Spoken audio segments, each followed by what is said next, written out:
How's it going? I'm freezing.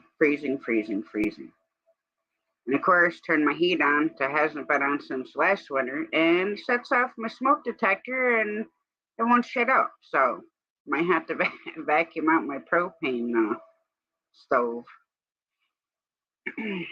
Hi, Dave. What's up, Matt? How you doing, Jody?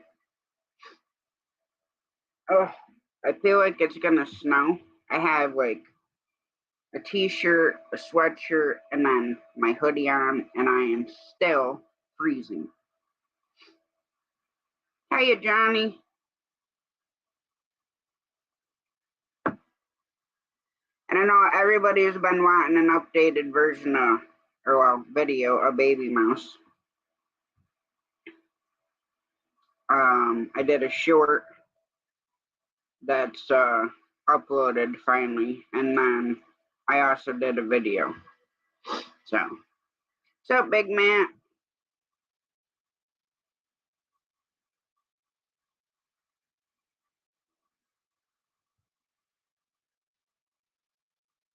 So, at least this way, people can see him. I mean, I'd like to be able to take them out, but I can't do that.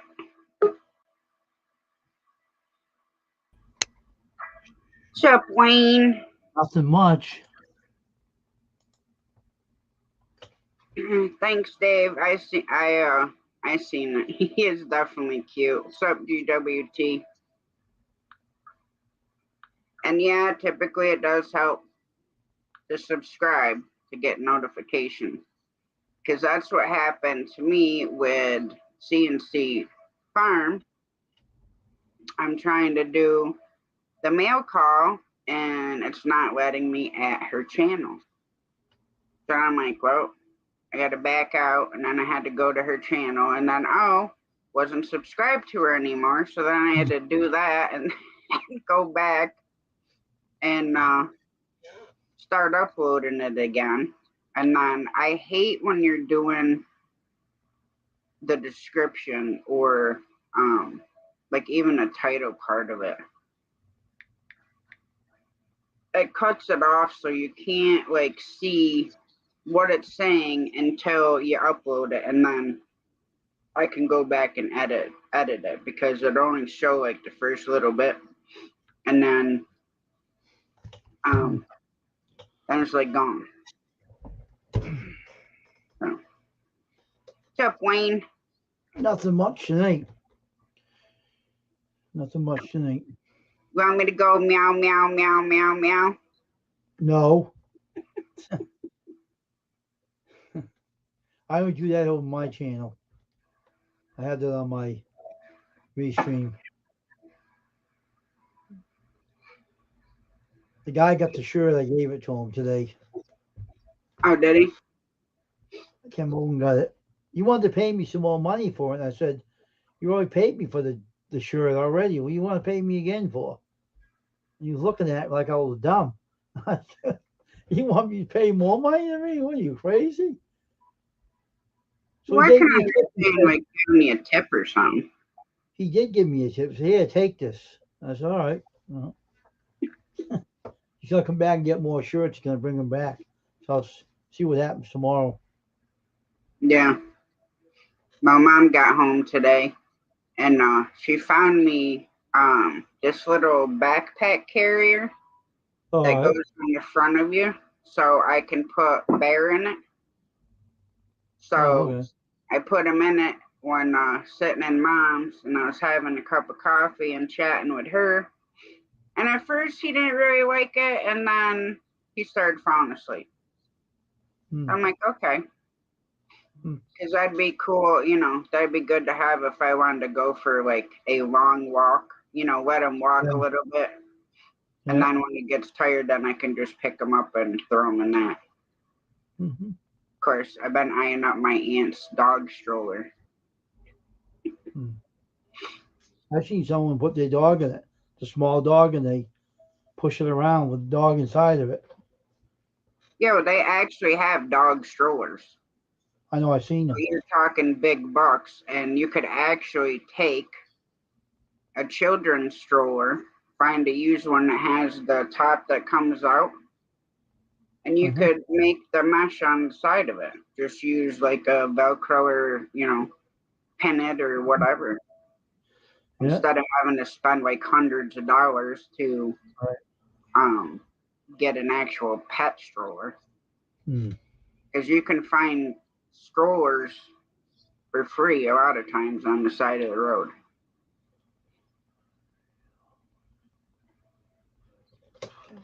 Okay, GWT, I completely understand.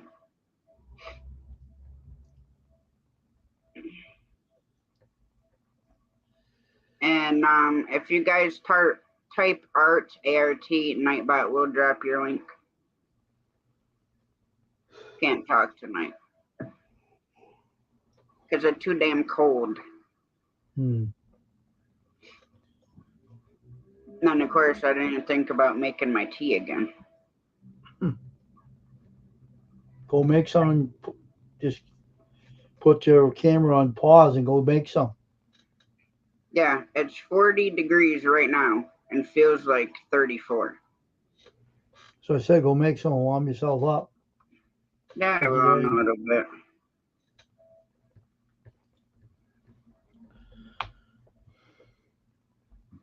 Idris, I can't let it sit for very long because I'm not using the microwave. Mm. I just use my water cooler because you can have hot or cold water. Once you get one of those plates that go underneath the cup and warm it up, I have one of those that warms up the liquids. Oh yeah, I've seen those. I used to have a cup that plugged into the cigarette lighter. That cup kept it so hot that you'd have to like unplug it and Mm. let it sit there for a good 30 minutes before you could even drink it because it almost like made it like boiling. So like you Mm. go to take a sip and you burn your lips off. Yeah.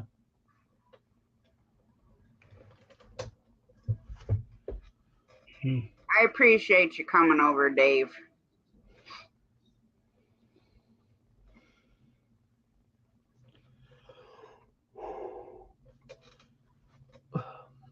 Yawn, yawn, yawn. See now with that meow meow video, they should have one for the dog that, like sings, with like a bark or Well, the I had kittens ones. I couldn't use it because it had a dog at the table eating and had music on. They showed how they did it. I Yeah, seen the video. They got the mat owners behind the dog with the coat around them, and they're making the dog sit there like he's sitting at the table eating. So funny how up they did it. Radio Jonesy. Hi, crazy hillbilly. Hope your meetings go well, Jonesy.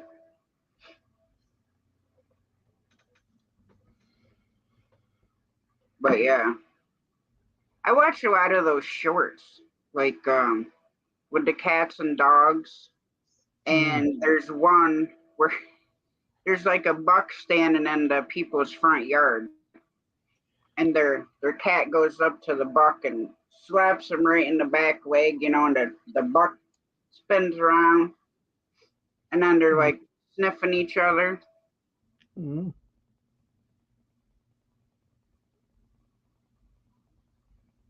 Dave.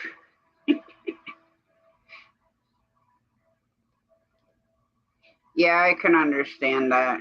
I'm not a fan of meetings because typically every time I was ever in a meeting, I was in trouble. So.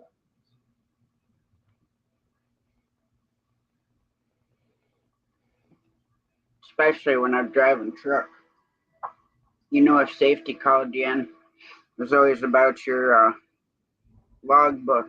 And they're like, oh, well, your fuel time doesn't match, your logbook. And I said, well, I don't know what to tell you. I said, talk to dispatch. It's not my problem. Here's the dog I was talking about. This Yeah. video, dog's barking at the door.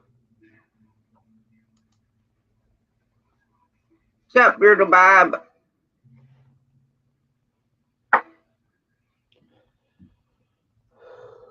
I seen where they're talking. I want to say that it was Michigan and Wisconsin that got like over a foot of snow.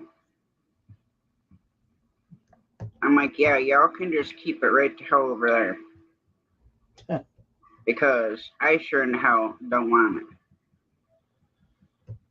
it. Not yet. Let me enjoy this weekend where it's going to be in the 70s, well, high 60s, 70s. Tell you this, you were predicting that all that time. So if it does hit you, you predicted it. So there's no one else that did it. You said, we're going to get snow this early. You just watch your mouth, Wayne. You did say it. I'm not kidding. You said, oh, we're going to get it early. I know what I said. I was just reading the Farmer's Almanac about right. that we're supposed to have a big accumulation this month. You shouldn't have read it. You shouldn't have read it. See? It's coming close to you. I'm not superstitious, Wayne. He's going to knock at your door soon. You watch. Not like little pansies that are like, oh, I stepped on a crack. Oh, a black cat ran in front of me. I know, but you predicted it, and all of a sudden it's going to come your way. Watch. And if it does, I'm going to run a tractor trailer and a reefer trailer, and I'm going to load it all up, and I'm going to come dump it right in front of your house. It's going to be hard to do if it's a front of the weather. If it does happen, you can't blame me. I didn't predict it. Almanac. What's up, Ryan? You should have been reading the almanac. It's bad. No, it's not always bad. I mean, people look at the woolly bear caterpillars. Yeah, it's starting to show the weather. See, someone's snowing already. It was not even over here yet. No, not yet. Might crawl at your door. Watch out. You're in trouble. Get your snowball ready. Yeah, I had an update on my phone, Brutal Bob, where it's talking about parts of, I think by Lansing or something. Lansing, Michigan, or somewhere up that way. That it showed it was snowing like crazy. Ain't that near Canada or somewhere near the water? Well, Michigan's surrounded pretty much by water. It's like, isn't it near Canada? Huh? Michigan? Is Michigan somewhat near Canada? Or is it? I was just wondering. I'm not sure if there's a border. Well, yeah, there is in Detroit. You can cross the border in by Detroit to go up into Canada. See, like here, we have a few border crossings. That's like we have one where you can go way up north in northern New York at Messina, and that's a huge border crossing there. The thing's lit up like a frickin' Christmas tree. They probably would have got the snow cold from them. Maybe.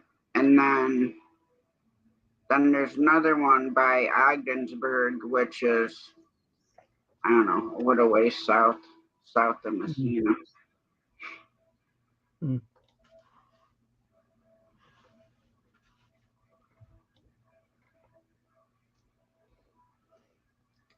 What's up, squirrel? It's not good though, having early snowfall. Makes you think, oh, it's gonna come your way. My thing is, I don't care if we get the snow. The part that I hate is when we get the snow before the ground freezes. Oh yeah. Because what happens is, if we get it before the ground freezes, then everything you do, you're getting buried because the ground is still soft. Yeah. The only thing I don't like about snow is the ice and the ice that comes with it. I don't like it. That's the Yeah, only thing I do not like is the ice. That's it. That's the only thing I don't like about snow is the ice. yeah. So Well, that's the one thing I didn't like about living in the city either. You got hmm, to be out there and make sure your sidewalk is cleaned 24/7, which was hard for me because I work nights. So if somebody had walked in front of the house when I'm at work, you know what I mean, then I could get in trouble for it. well, put it this way: in my city, if I have the, I did. Let me see. I cleaned off my sidewalk 3 times. You know what this plow did? They went up my sidewalk and plowed me back in. Yeah, And I was pissed. Oh yeah, I was swearing at them. So now this year I got a snow blower. I can get rid of it pretty quickly, and that won't bother me. And I can go right through it. yep, I got a big snow blower this year. It takes like 20 inches of snow at least, and it takes it right off the sidewalk. I don't care. Doesn't yeah. bother me one. See, ours works good too, but if we get a super wet, heavy snow, and we have a big snow blower, it just packs right in there around the drive. Yeah. So then we have to resort to the old shovel, Hmm. and then I call my brother and be like, "Hey, when you get out of work, can you come plow us out?" Because we would shovel enough to get out the end of the driveway because most of our cars are all-wheel drive and my truck's four-wheel drive. Well, if it But the happens to me, plow, huh? if it happens to me, I take shut the snow blower down, take a brush and brush it out, start it back up. I ain't using my hands. No, thank you. Well, no, I'm not using my hands either, but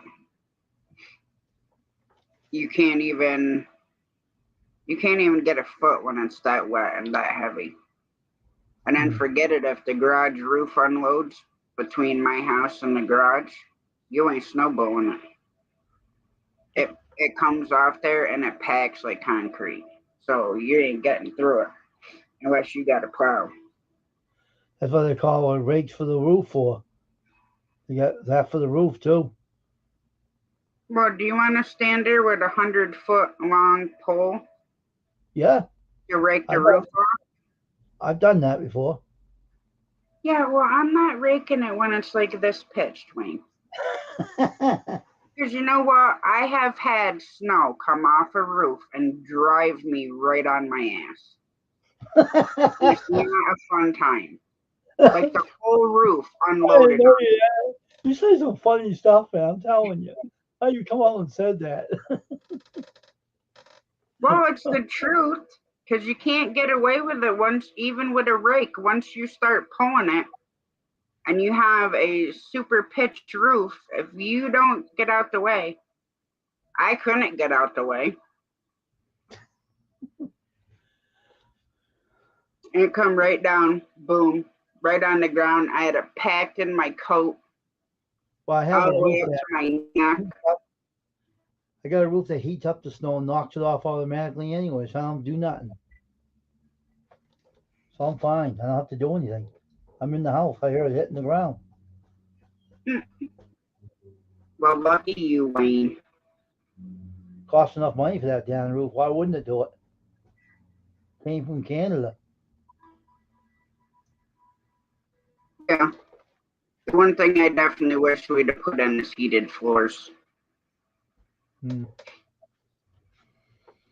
Because then I wouldn't worry so much because the problem, like my feet are cold right now. Normally I'm not cold, but lately I freeze. Hmm. Like I said, I got 3 shirts on: t-shirt, a sweatshirt, and then my hoodie. Hmm. And I was about ready to freaking put my hunting coat on over top of it. Hmm.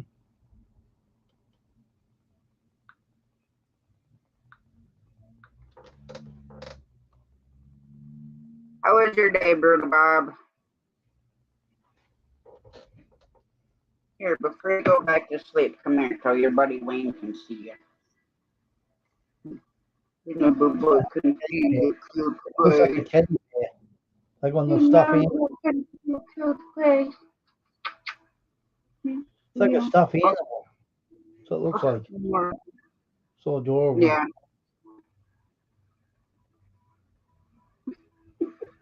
I laid down earlier and he tried sleeping on my head. Mhm. There you go. Get over there with your blanket. There you go. Your toys in the way. There you go. Go sleep.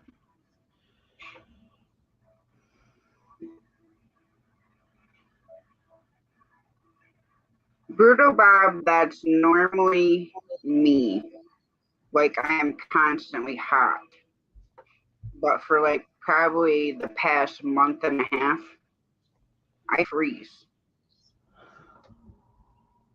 Except when I'm in bed, then I wake up soaked in sweat. But I don't like sleep and everything I have on. But normally I'm not cold. But Mm. lately I've been super cold for some reason. About ready to dig out my long johns.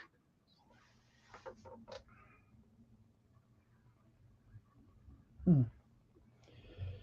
Well, I guess it's cooling down, and your body's taking the cooling down with it. Tony, what are you talking about?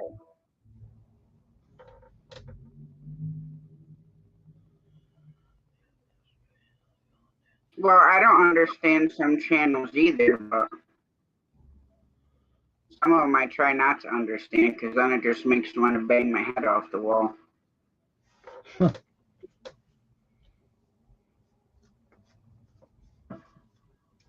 Hey, Brutal Bob. Yeah, I don't either.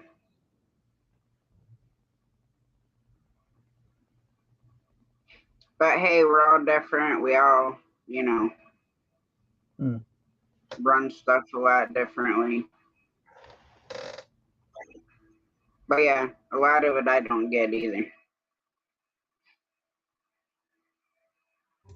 I mean, that's why I leave my panel open. If somebody wants to come up, that's fine. Now, granted, I typically don't have like set people I bring up. Granted, I could, or if I was doing like a bunch of channel promotions, then yeah, I'll have people come up and then drop back down. But thanks, John. I don't I try don't to know. I understand. just like the open panel better because then you get a variety of different people up on it. What, Wayne? I don't understand channels either. I don't try to. Well, sometimes it don't pay to because it just does my head in. Mm. Yeah.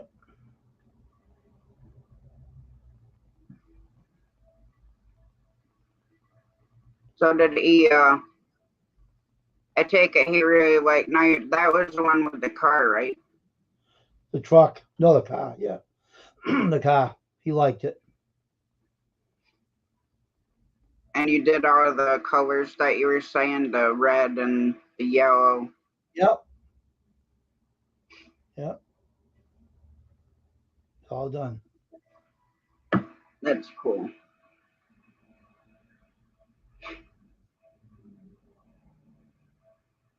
I don't know. I kind of want to get a shirt made with little baby's picture on it, Mm-hmm. but that would be just like a keepsake thing. Because I don't know if I could wear it or not. I'd be afraid of ruining it. I'll get it in a way that it won't wear out. They got stuff out there that can, you know, get it made I'd that it have can to last. have you make it so it don't wear out, Wayne. Well, Because going somewhere and getting an iron on, it's just gonna end up peeling off. I got a vendor that can actually make it without it peeling off. I know Hmm. someone I can go to get it done. Get him to make the iron on and put a heat up on the shirt, and that's it. I got a vendor. Someone told me about it on YouTube. A friend of mine told me to look it into, and they deal with that stuff. Oh, well, They that's make pretty cool. it directly, and they'll make it for you. Oh, that's cool. Put the dog's picture right on the shirt. Just heat it up with a heat press. Peel it off.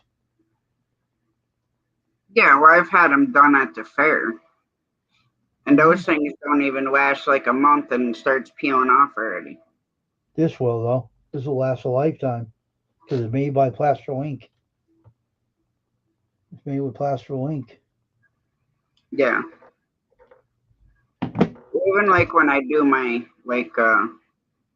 like my painting when I do it, which I haven't done in a long time, but I like certain type acrylic paints, and then the one two things that's hard to get used to is like when you're using the pastels because the pastels are dusty, but they're Hmm. easier to blend. And then the oil pastels are like a brighter color, but they're a little bit harder to blend. I had some acrylic pastel paint that I bought on Amazon, and it dried and it never flaked. It was pretty good stuff. Oh I yeah, painted, the I paint, painted a yeah, but couple. these aren't paint. I painted a couple of dog pictures I traced out, Yeah, and I gave them away. And they didn't even come off the shirt. It stayed on, stayed right in there. yeah. See, I thought about making a stencil, a baby, and then tracing it onto one of my big canvases, and then Mm-hmm. painting it, and then putting all the detail into it. Mm-hmm. That's something to keep you busy. Yeah, mom's boyfriend George got me the stencil paper, Mm-hmm. so just a matter of I'd have to go to a printing shop and have them blow up a picture of her. And that will cost you an arm and a leg too. That's Yeah, what they'll charge. probably. That's what I don't like about people like that. I'd get an iron on for you made up, and all you have to do is put it on the shirt. You send the shirt to you. Yeah, I'll look into it. Just give me the picture of them sometime, and I'll ask them how much this would cost to put it on the iron on, and ask them. And they'll probably tell me. yeah, because there's a small printing place not that far. That's where our mom's boyfriend George had my stickers made. Mm, Um, and there I could take like any of my paintings and drawings and have them put them on like postcards or mm, cards or stickers or whatever. Um, mm. you want them on?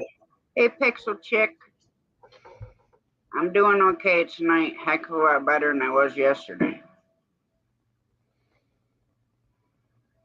And thank God I didn't hear from his dumbass today. Mm. Because I'd probably been taking a drive if I did.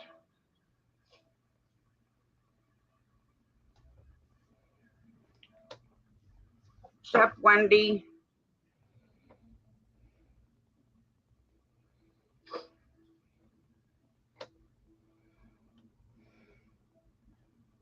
It's so funny to me that when your camera's the way it is.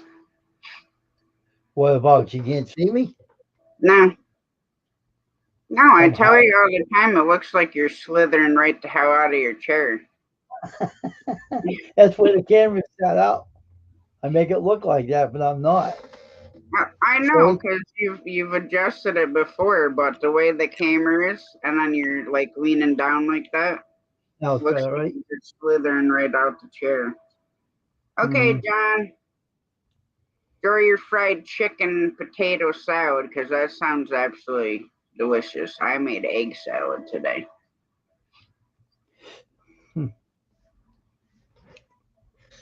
Hi, John Paul. Hey, John Paul. Sorry you're dealing with a toothache, Wendy. I know they can be no fun. Hmm. I've had numerous ones in my lifetime. Now, my grandfather, you know, he used to be a big time alcoholic. Like he's gone to jail like quite a few times because of DUI and DWI and stuff. Well, he decides that he has a toothache. He had a tooth that was bothering him. Now, my grandfather, he had double gums. So like instead of just having one strip, he had two. And so he decided to get the pair of pliers and reach in there and yanked a tooth out. And it ended up splitting and then tearing both sides of his gums and then ended up with a bad infection. Hmm. I'm like, well, next time don't stick filthy pliers in your mouth.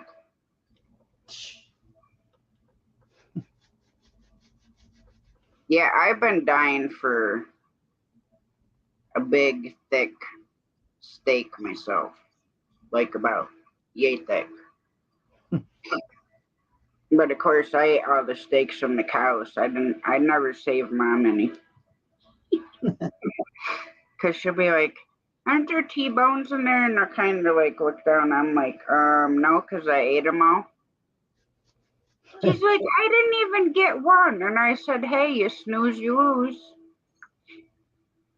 She's like, well, that's not very nice. I said, well, I don't know what to tell you. I enjoyed them.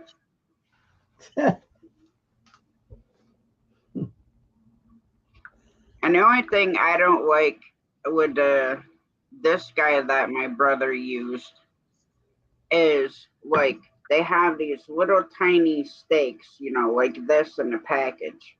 And it'll say like sirloin or ribeye or whatever. And then Mm-hmm. they're like freaking a quarter-inch thick. Hmm. Now you're talking about food. Now they're going to start talking about. Oh, that sounds good, Wendy.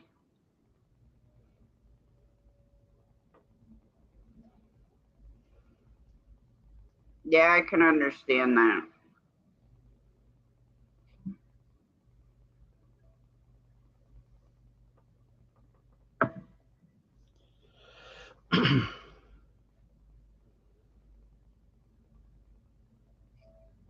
Remy's over there snoring. Sounds like a chainsaw over there. Surprised you can't hear it.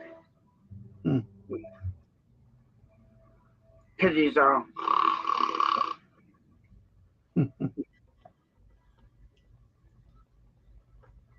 But yeah, of course, as soon as I changed Baby Mouse's food, changed his water, cleaned his dish up and stuff like that, I was gonna clean his cage, but I gotta make sure Jamie's home when I am taking him out to put him in the small plastic cage that I put him in while I'm cleaning the glass tank out because Mm-hmm. he just goes crazy and uh, he tries to get out. Hmm.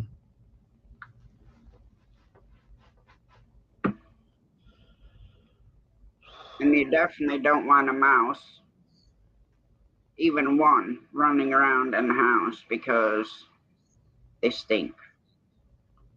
Which that's why I clean him probably every 2 weeks or so. Mm-hmm. Just so his cage stays clean and then you don't get the odor from it. Hmm.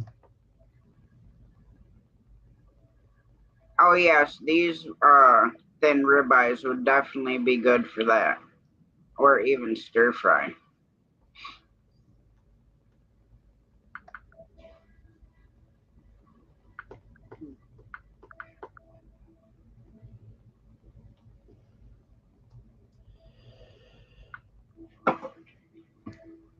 I think my video finally uploaded.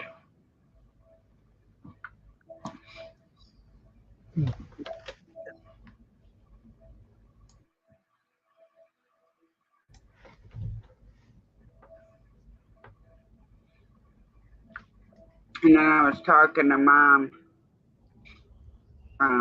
earlier. I'm like, we need to pickle stuff without the pickling spice. Because I think the pickling spice just makes everything just taste so freaking weird. So I was looking it up, and you can actually pickle stuff without using the pickling spice. You can just use vinegar and a salt mixture, vinegar, and a sugar mixture. Yeah, I just seen your comment, Tony. But yeah, it says with the white vinegar, apple cider vinegar,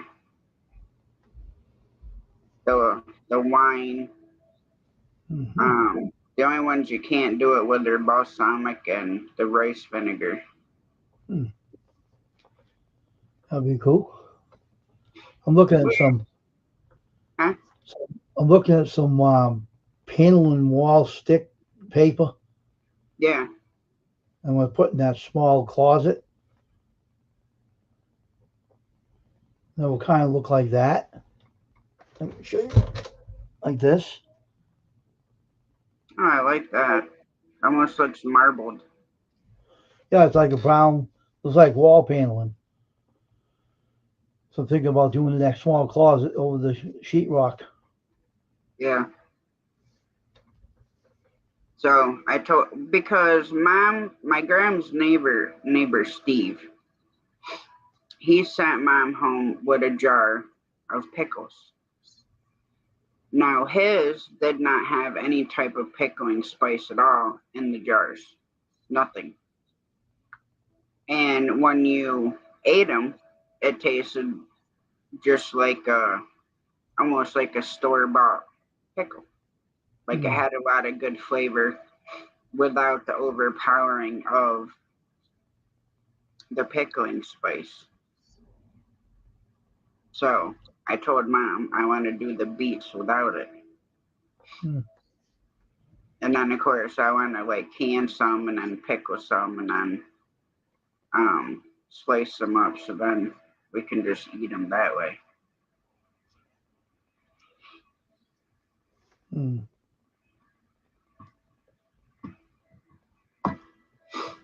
So what's on your agenda for tomorrow, Wayne?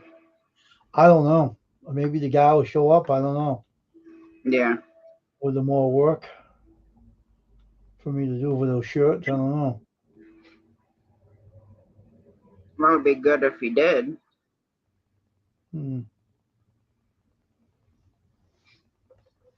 I gotta go back and watch this. His name is Dr. Bean, and he's on YouTube. And a lot of times he's live the same time I am, or like his premieres are the same time I'm live. But anyways, he talks about the vid.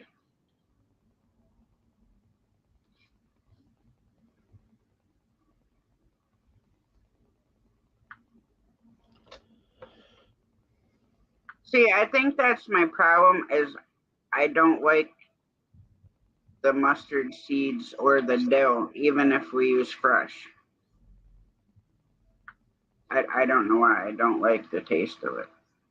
But anyways, he talks about all different kinds of stuff, like about vaccines and mRNA vaccines and sudden heart attacks and uh, myocarditis or whatever the hell you want to talk about.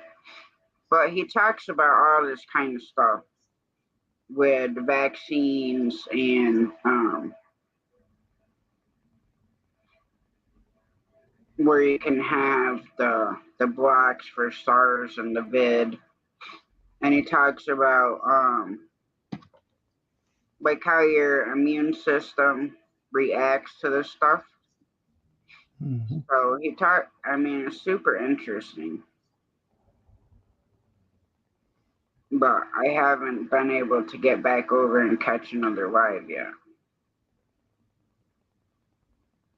But he talks a lot about vaccines and different stuff.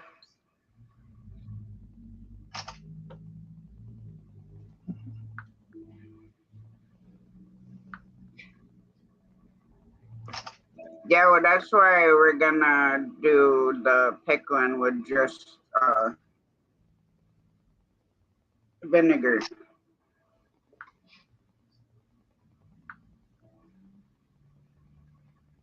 Because I just think it tastes a heck of a lot better.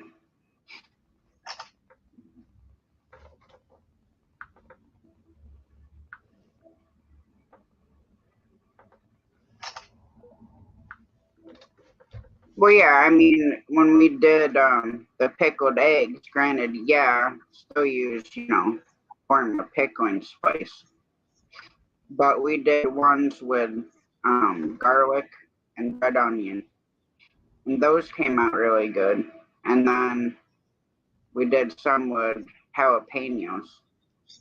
Jalapenos and then the hot cherry peppers. Those came out really good too. Had a nice spice to them. I don't know. I guess we'll have to play around with it and see if because I also thought about maybe putting some pickling spice in the vinegar mixture with the sugar and stuff that you heat up, and then strain the spices out. Because I think that's like with the pickles we made,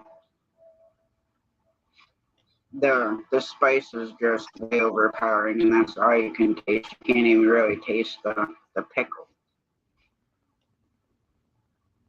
Glad you got home safe, squirrel.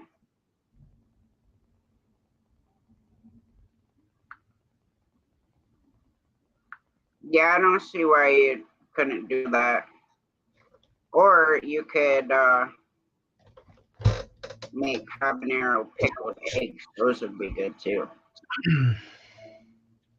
Well, yeah, I that's took, what I told Mom. We'll just have to try it this way and try it that way, and then figure out which way we like better. I took that picture. That's the color of the wall. Oh, that's super nice. I like that. It almost looks like you like torched it almost, like wood Yeah, burn. that looked good in my small closet. Yeah. Yes, it was, Tony. Because I had all in my head that, I'm like, well, I'm only going to do like an hour this morning. And you see where that went 3 hours and 20 some minutes later. Well, yes, it was a great live. And I was super surprised, to see Al and have him come up on the panel, which I thought was awesome. Because, I mean, I see him in Double Dogs and Gary's and CFMs. So I was super ecstatic that he came in and got up on panel this morning. Yeah, especially with mine, Tony. I can have that and be like, yeah, I'm gonna do an hour. And then sometimes like 5 hours later. But I felt bad this morning because I hate having to end it when I have like 17, 20 people in. And I don't know, it makes me feel bad because half the time when I'm getting ready to end it, then a bunch more people are coming in. And then it's like, oh, I really don't want to end it because of that reason.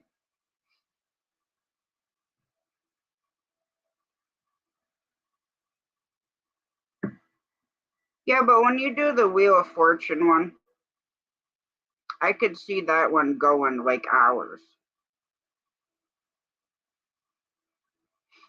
Well, neither am I, Wendy, but I was gonna do the morning show every morning. Um, but I decided that I'm gonna do it Tuesday and Thursday morning, and then a pop up third here and there.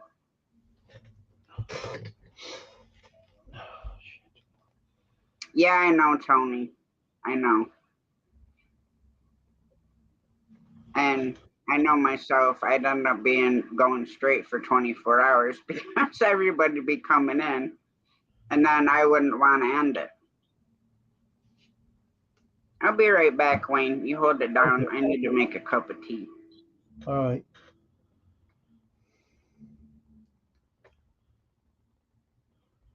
Should be back in a little bit. Hope everyone's doing fine in the chat. Everybody's having a good evening.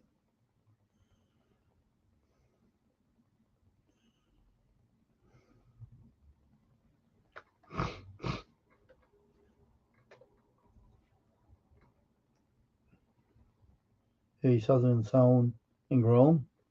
Hey, Squirrel. Hey, Kettle Kitchens.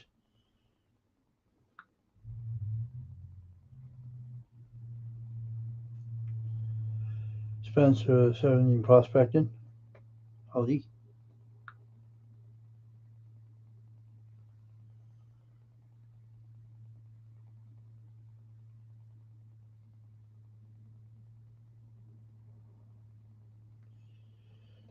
Tasha will be back after she makes her tea. She'll be right back. I'm just looking on my phone for some tile for my. That looks pretty good. I don't know what that will be. Nah, that's too light. That's what I want. There we go. Huh. Brown paper. Peel and stick to the wall. Move rust. Wood grain self-adhesive wallpaper.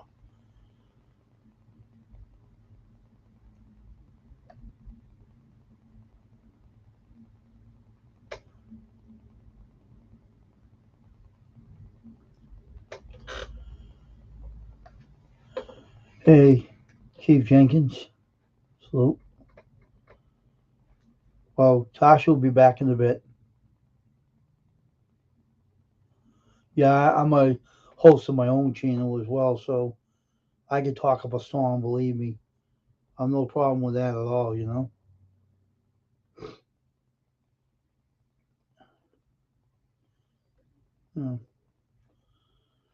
I just like people. That's why I'm a host. I'm part of YouTube. Here's Tasha again. Here she is. There's the host. Welcome back, host. Hi, Spencer 17. How's it going? Thank you, Keith. Thank you for coming in again. I appreciate it.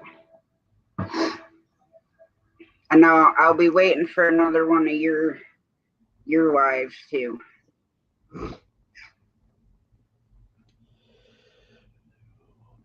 Yeah, I mean I trying to get better with the whole live, and granted, yeah, I know I've done way over 100 and some, but then some days I still feel like it's my first one.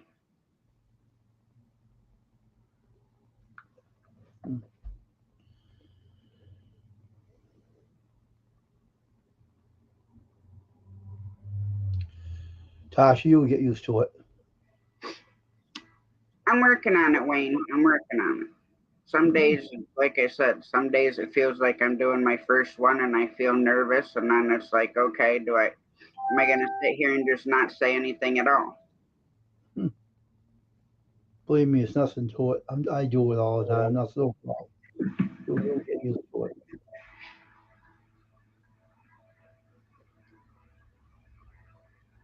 I mean, in some situations, yes, I'm a people person. And typically that was always um like when we had company picnics with um the trucking companies I was with, we'd have a big cookout at least once a year and had driver appreciation day. Sup, Nitro? Hey, Nitro Freak. Well, one day maybe you need a calming tablet. That's what I give my pity Remy when he can't sit still. And before we even go in the car, I got to give him like 4 because all he does is whine. Mm.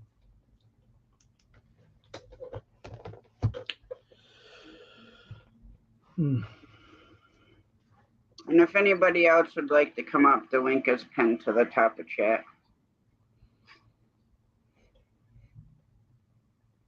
Yeah, mine's been crazy lately too, Wendy, but that's just because people put it there. Mm. Nobody on here, but That's good. Nitro Freak.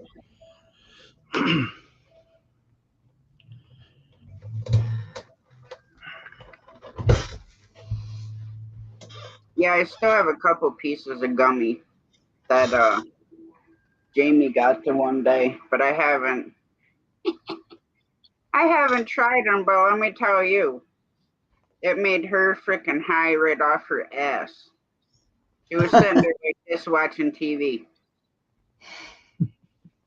And then she's like this. She's like falling asleep. Like I'm like, well, we can't watch a movie if your freaking eyes are closed. I'm like, you better go to bed. And it was just a gummy like about this big that she cut in like four or 6 pieces. So she only had like a little piece of it. And yeah, she was high off her butt.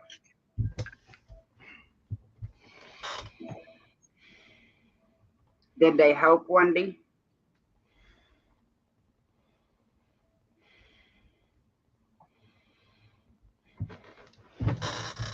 Oh Lord, Vandal.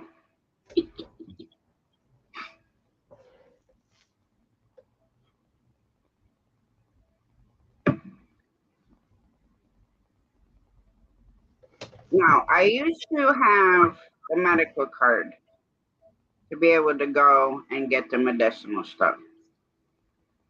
I started out with trying the pill version of it, which that helps, but then eventually it starts killing your stomach, especially if you have like some sort of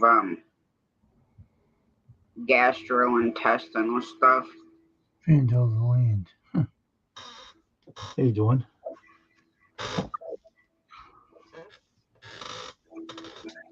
Yeah, if I just do straight CBD, it does absolutely nothing for me at all. When I'd go to the Good. dispensary, I used to get a little bit higher THC, but also a percentage of the CBD. Just because the CBD counteracts the THC. And I know people who take the straight CBD and have it relaxes them and helps them sleep and stuff like that.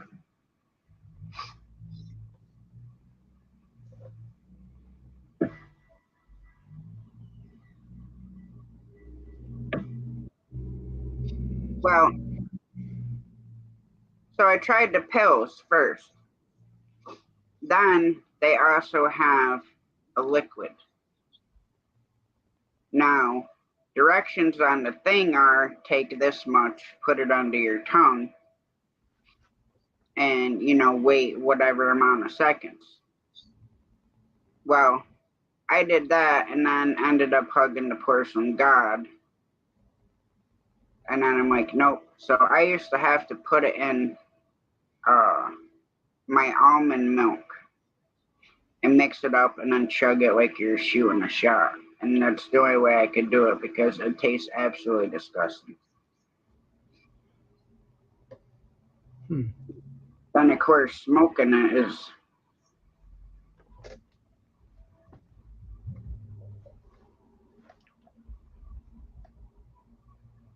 I have a weak tolerance to it, so I could literally take one puff and I'm freaking high.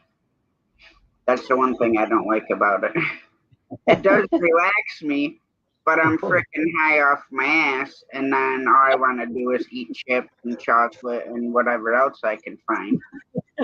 And I've lost 43 pounds, and I really don't want to gain it back.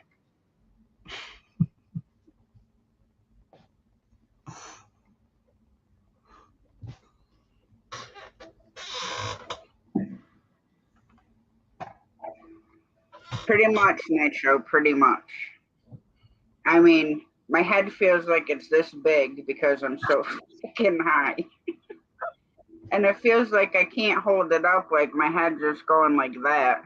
And then I lay down and it's like you had a bad night of a bender at the bar and the room's spinning. Now I try to put one foot on the floor and that still doesn't help. I feel like I'm on a freaking Ferris wheel.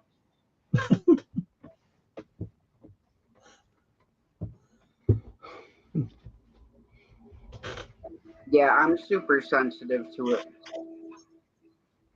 I can actually smell it in a bag or a jar and I get freaking high.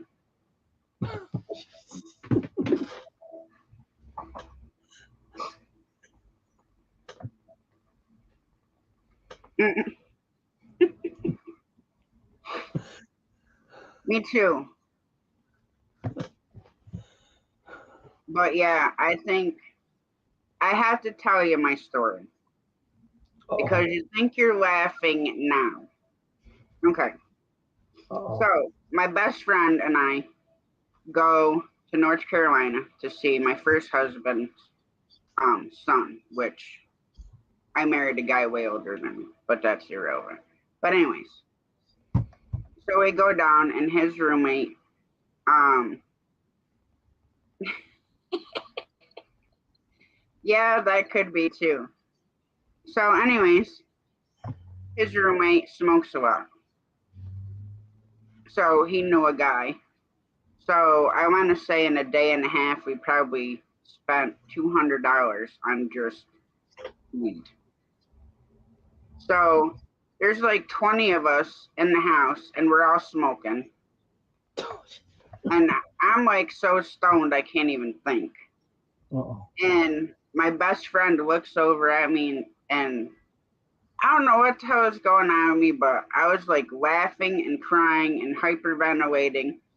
And literally the only thing I could squeak out of my voice was, I feel like I'm having a heart attack. So like everybody in there is like staring at me and then starts laughing.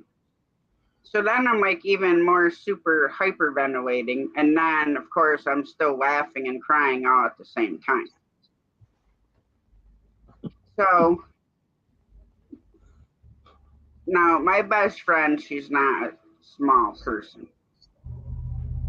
So we go to the hotel and we're sitting on the bed playing cards.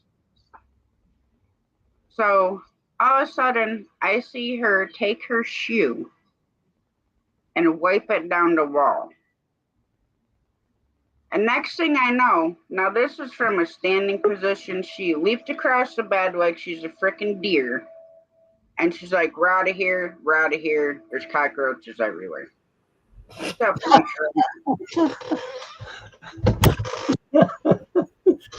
I had to come up here to hear this one. That's funny. I really thought I was having a heart attack because I've never been like that stoned ever in my entire life. And I couldn't breathe. And then it made it worse because everybody's staring at me, trying to figure out what the hell. And then they start laughing, and then I can't breathe even worse. But I was still laughing. But that's all I could say was, I think I'm having a heart attack. But yeah, those were some fun times.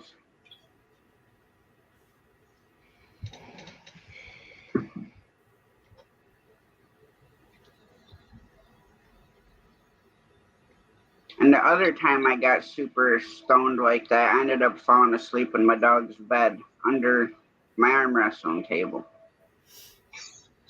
Because we were just all sitting there talking, and everybody was sitting on the couch. So I'm like, well, I'll sit down here in the dog's bed under the table. And just sitting there talking to everybody. Next thing I know, I'm passed out. And when I woke up, I was literally curled in like this little ball like a dog would. And I wake up, I'm like, Oh, what in the fuck am I doing down here?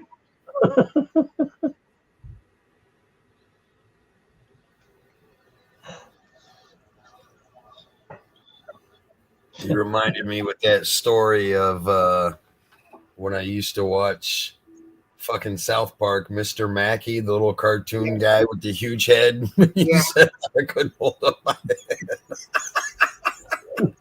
Well, that's how I feel sometimes. It's like this big. And then when you lay down, it's like you're spinning like you were just drank like a gallon of whiskey.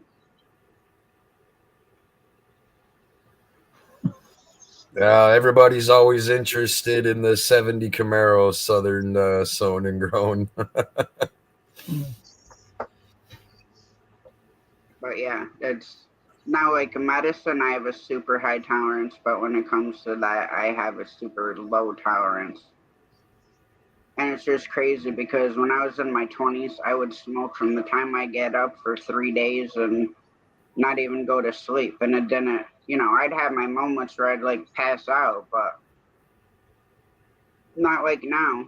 I smoke a little bit and then it's like, okay, I gotta go lay down. Is it legal yet where you're at? Yes. Is it now? The only thing they haven't made it legal for like the dispensaries to do recreational. Yeah, it's none of it's illegal here yet. So, I mean, I can drive to Pittsfield, Mass, to that dispensary, and they do recreational and medicinal. But it's freaking expensive. Like, I used to go in and spend like $500 on stuff from there. Damn. And sometimes you could hit it good where they had deals on like the pens, or sometimes they've had it on the flour. But I get the big ones. I think they're like 7 grams. But that stuff will rock your freaking world. I can tell you that much.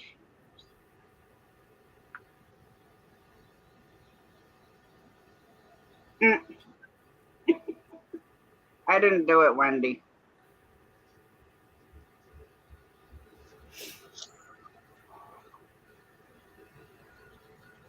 And it's just weird because I used to grow it.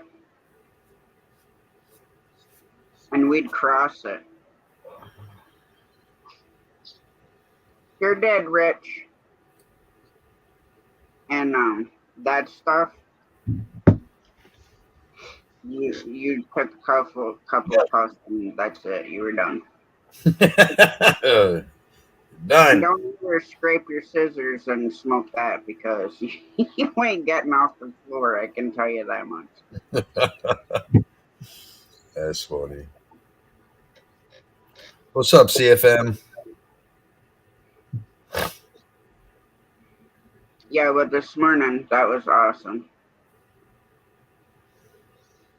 And I did go back in my Google just to make sure that I did have everything switched there.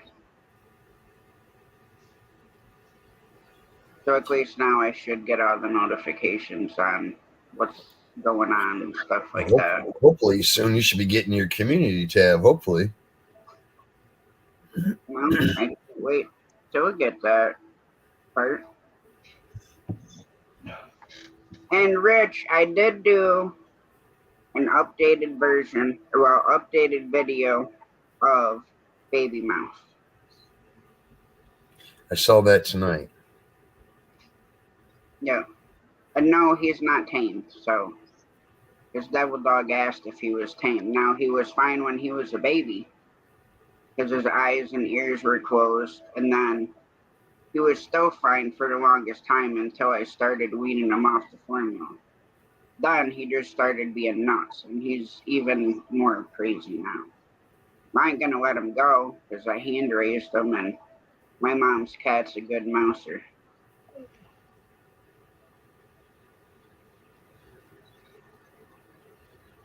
Oh yeah, I set the notification for that. Now, you're not gonna do that as a members only thing, are you?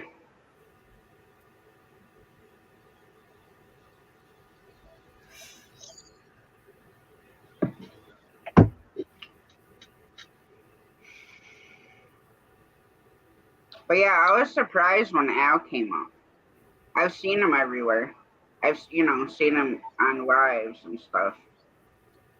Oh, okay, Rich. But I never had him come like up on panel with me, so I thought that was super cool. And then everything we were talking about this morning. But I said I only had in my head planned for an hour. It was almost 3.5 this morning.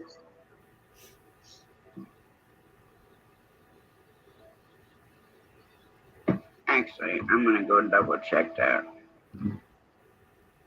Because lately, every time I set a notification for something, if I don't go back and check it, then it like kicks it off.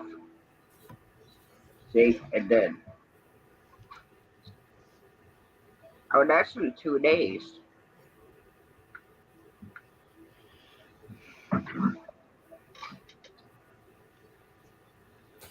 What you were saying earlier in my life, you're gonna do the morning show. Is it Tuesdays and Thursdays, right? Yeah. Okay. And then possibly a pop-up third. It just depends. Yeah. And the only reason I'm doing it that way is because it takes my body with my back being broke still. It takes it so long to function. Then I sit here for a couple hours and then it's like I just get too sore. And even Yeah. if I get up and down, it's still the same way. So, and plus, somebody else wants to do a morning show, then that works too. I mean, granted, I do miss it the way it was. But unfortunately, nothing any of us can do about it.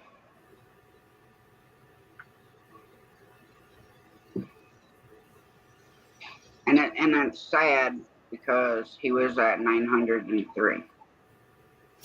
Have you talked to him at all?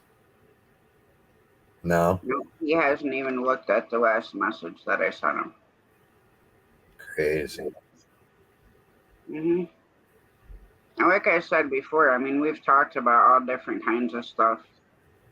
And I just tried to always, be like, hey, remember why you actually came to YouTube in the first place, because you weren't in a good place then. Yeah. That brought you out of that good place. And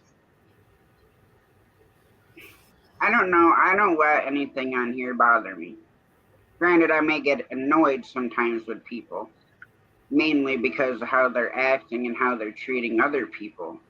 So I'll get annoyed sometimes. But like, Well, if it's I'm the same way. I'll get annoyed, but I mean, I'm not going to let it affect my personal life. And I've seen a lot of people out there where it does affect their personal life. And it's like, you know what? Try to tell them it ain't that serious. When you sign out, close that laptop or shut off that computer, life's going to go on for you like it always has. Don't worry about what somebody says in fucking YouTube. You can just shut that shit off real quick and they're gone. See ya. yeah, well, that's my thing. If you control what you see, it's no different than Facebook. It's no different than anywhere else. If you don't want to see it, you block it and you move on, and just don't go looking for it. Yeah, I You don't agree. want to see what you don't want to see, or if people are treating other people bad and you're seeing it and it's just constantly happening, then just get rid of everybody that's associated with that person. Because some people like to feed into it. Like, the only way they feel happy within themselves is to tear everybody else down, to make themselves feel better. Well, I found that to be very true when you look at what not everybody, a lot of us, we just know each other from YouTube. A lot of us don't know about each other's personal lives, what they go through, and all that stuff. But I have found that the ones that like to create a lot of drama and bullshit on YouTube are the ones that really don't have a personal life. They don't have any friends in real life, so they get caught up in that whole YouTube world where they live their life on YouTube. And if they didn't have drama, they wouldn't have anything at all in real life. And there's a lot of them out there like that. That's why I'm always telling people, don't get caught up in this bullshit. YouTube was designed in the beginning to just be another social media platform like MySpace was, and Facebook and Instagram and Twitch, Twitter, all of them. But nowadays, I just see too many people out there that use it as a way to escape real life, thinking that it's going to be a lot better by meeting people, in YouTube. And sometimes you can meet people on YouTube that are worse than what you meet in real life. Yes. And the ones that puzzle me are the ones that, okay, they treat you really good for like the first couple months. And then you can see things starting to change, and then there's like no acknowledgement. Now, it's not like they have 500 or even 100 people in their chat, or even 30 in their chat.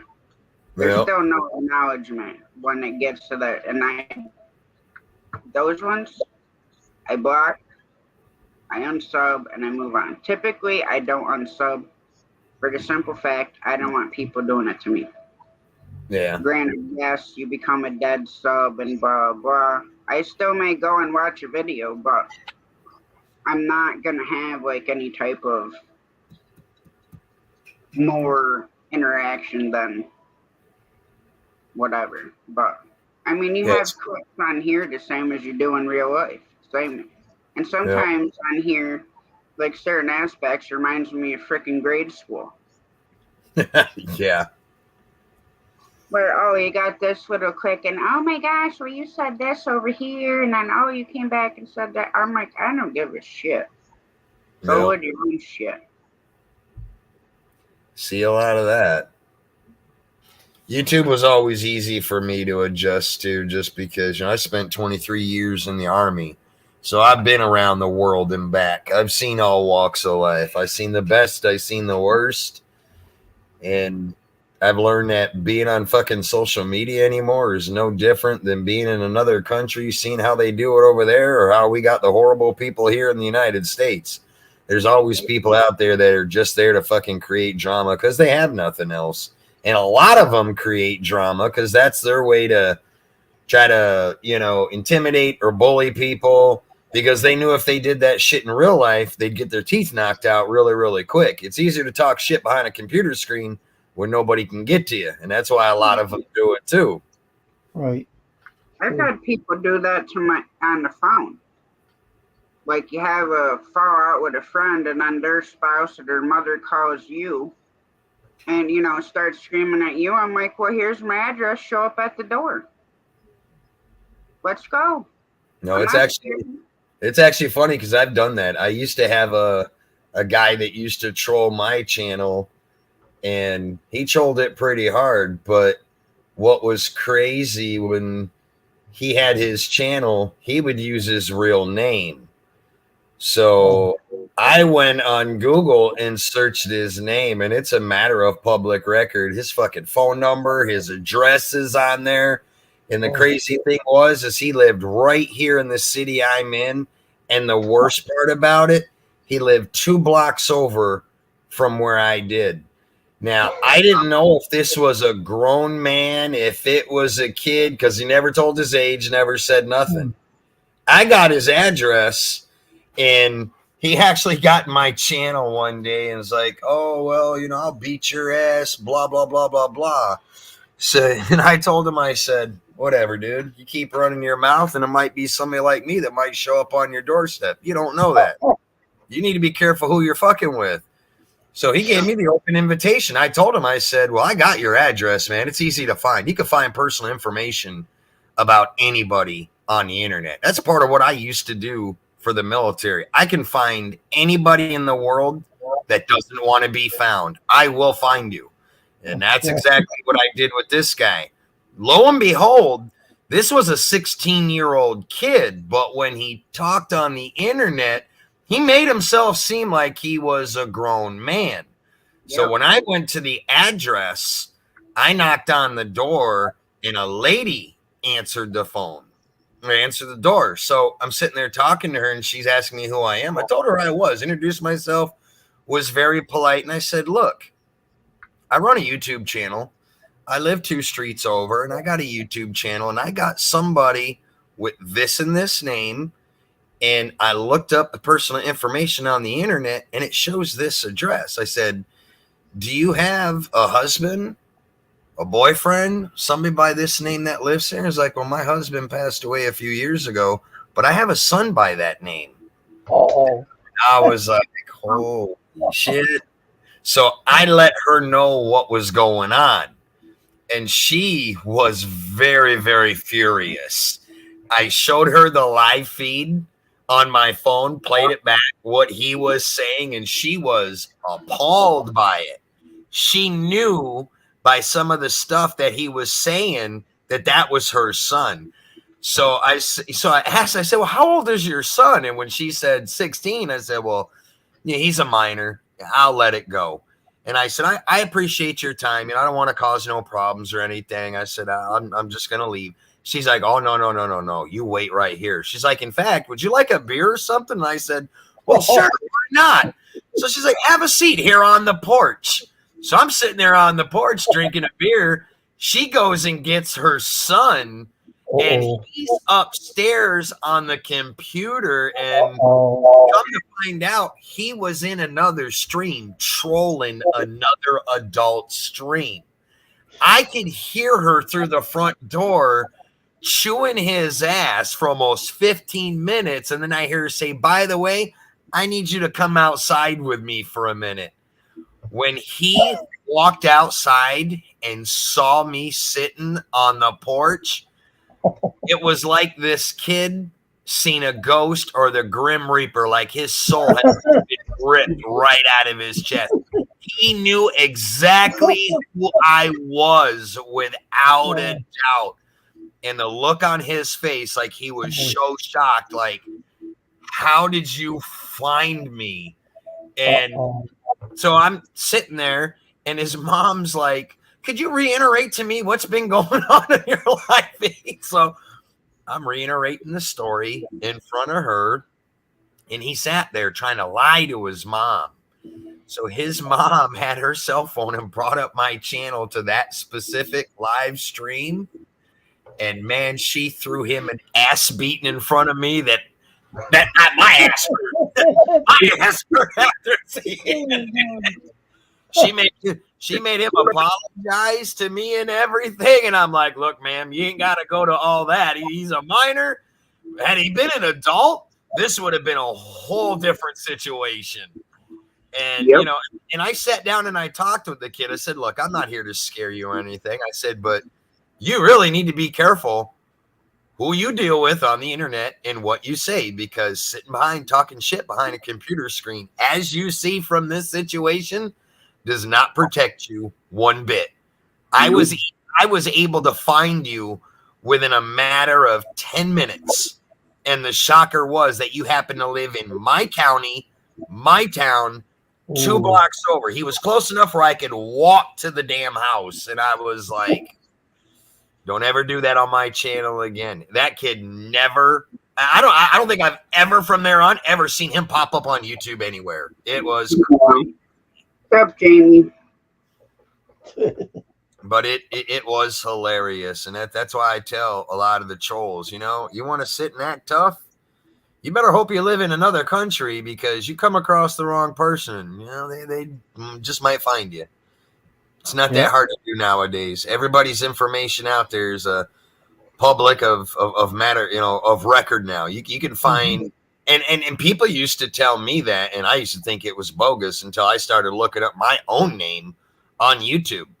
And hell, I found my last 3 addresses from 10, 15, almost 20 years apart, from every city I lived in, every phone number I had, every county I lived in. And I'm like, how the hell is this able to be on the internet? And it's crazy because it's all a matter of public record. Now you can have the stuff taken down, but you have to become a member of the site, pay for it in order to get them to remove it. But it's just Well, I insane. mean, you can drop like $5-10 on some of these sites, Yeah, you can. You can. and And you you can can even find out. pay, like you can pay $5-10 and get the information that you want. Oh yeah, and you could find out like 20 years of information, Yep. criminal records, addresses, phone number, everything. Because I've I done it.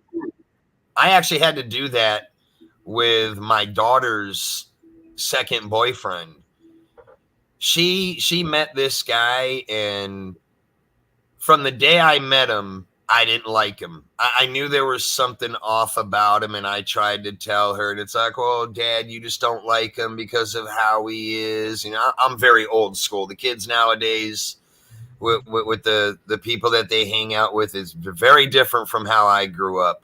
Mhm. But this guy started verbally abusing her and stuff, and that's what I went and did. I paid a couple of bucks online, researched him and his whole history, and I found out he was a convicted felon.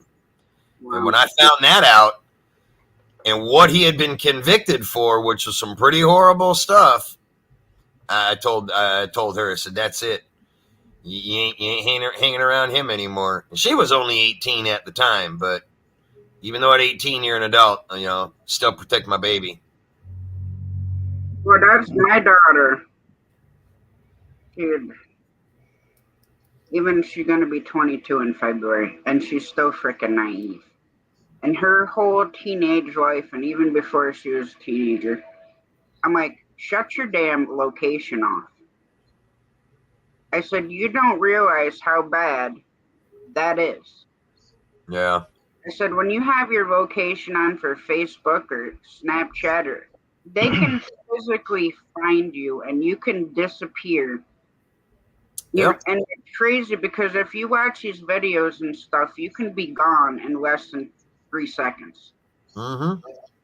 They're don't waste any time. They snatch you, you're gone that quick. And I said, nobody will know where you are. And by the time people know you're missing, I said, it's going to be too late. And I tell her, just because you see this person and you've talked to them on Facebook or wherever for whatever amount of years, I said, you don't know that person. It could be a freaking 50-year-old man, you know, posing as a 16-year-old kid. I'm like, if you don't physically know him, like go to school with him or stuff, like, don't add him on freaking Facebook. Yeah. And I see free matter now. Yeah, it's crazy how that works, because that happens every day.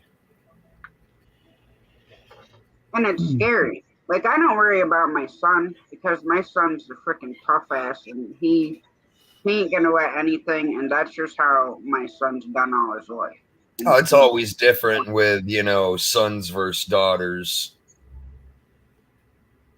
yeah, because the sons typically are not as naive as your daughters are. Exactly. That's what I was meaning. Usually the males can take care of themselves a little bit better than the young female teenagers can. They're a little more naive. Yeah, that happens, Gandalf. Sometimes they are.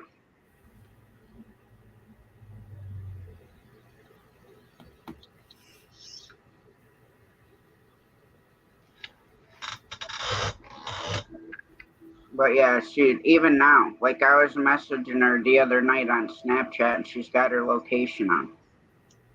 I'm like, shut your freaking location off. You know, granted, yeah, I can check to see where the hell you are, but that's not the point. Somebody else can check to see where you are as well. Blister in the car behind me. It's a 1970 SS Camaro.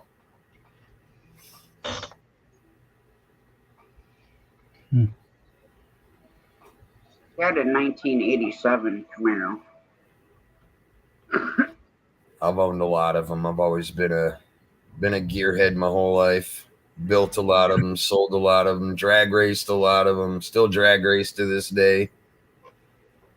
Just love anything with a fast engine. Yeah, I loved mine, but let me tell you, not in the wintertime. Unless I put some cinder blocks in the back of it, that's the only way that car got traction. No matter Yeah. what gears are on it. They're And very, that very, they're car. very light in the ass end. Yep. So Nitro, do you ever have any other problems with any more? Like, do you ever have to track another troll down, face him? I've actually done it 3 times in my history of being on YouTube. Oh yeah. I am just that type of person. I've always stood my ground. I don't let nobody fuck with me. It's how I was raised. I'm the type of person that you talk shit to me in the wrong way, I'm gonna show up on your doorstep and I'm gonna whoop your ass right in front of your wife and kids. That's I'm not condoning that's the way to be, but my upbringing was a little bit different. Like I was Mm. raised in the biker community. My Oh, okay. uncles, my dad, my grandfathers all rode with 1% clubs. So Oh, that wow. was the natural life that I grew into. I was always a roughneck, loved to fight, Oh, didn't wow. take no shit from nobody. But as I've gotten older, I don't let the trolls bother me. People want to talk shit, let them talk shit. There's I other know ways you to straightened get that at them. guy out, though, that you were having it out with. I know you straightened him out, Which guy is that? Kelly. Oh yeah, yeah. You straightened him out. He didn't say Your nothing at all. little, yeah. You remember that Ryan Smith fishing? I know he's Mhm. been coming into Tasha's Yeah. He streams, and changed I've been his wanting that kid still running his mouth around the internet. Me and him just got in it tonight on another stream. That kid's never gonna learn. Never gonna No, learn. I know that. I told There's a everybody couple in that before. whole circle He's like What's that that? all the we're time. gonna learn. There's Yeah. people in that are all in there. I know that he wasn't ever going to. I had him in my channel, and that's why I kicked him out. Actually, there's been now 5 or 6 people that have pulled his moderator status and booted them from their streams that I know. Once I Mhm. let them know who he is, because what he did is he thought he'd be slick and naturally change his YouTube name, thinking that nobody would know who he is. Yeah. But you got the same face when you do a live feed. You can't hide that. You can't hide your Right. voice. Yeah. You can change your name all day long on YouTube. That does not hide you from those of us that know you. And that, like the conversation at hand talking about trolls and stuff, that kid right there, he what he's doing, see how me and him started having problems. I never had a problem. He used to come into my streams. But Mhm. what he did when I had that problem with Kelly and exposed him for his scams and his frauds to everybody, he actually came in my stream one day and said, Nacho Freak, I don't approve of you exposing Kelly the way you have. That's kind of mean. I said, well, first of all, you shouldn't stick your nose in other people's business. You don't know what's going on. Right. So unless you know the facts, this is something that you shouldn't even be talking about or even approaching me about in my streams. Mhm.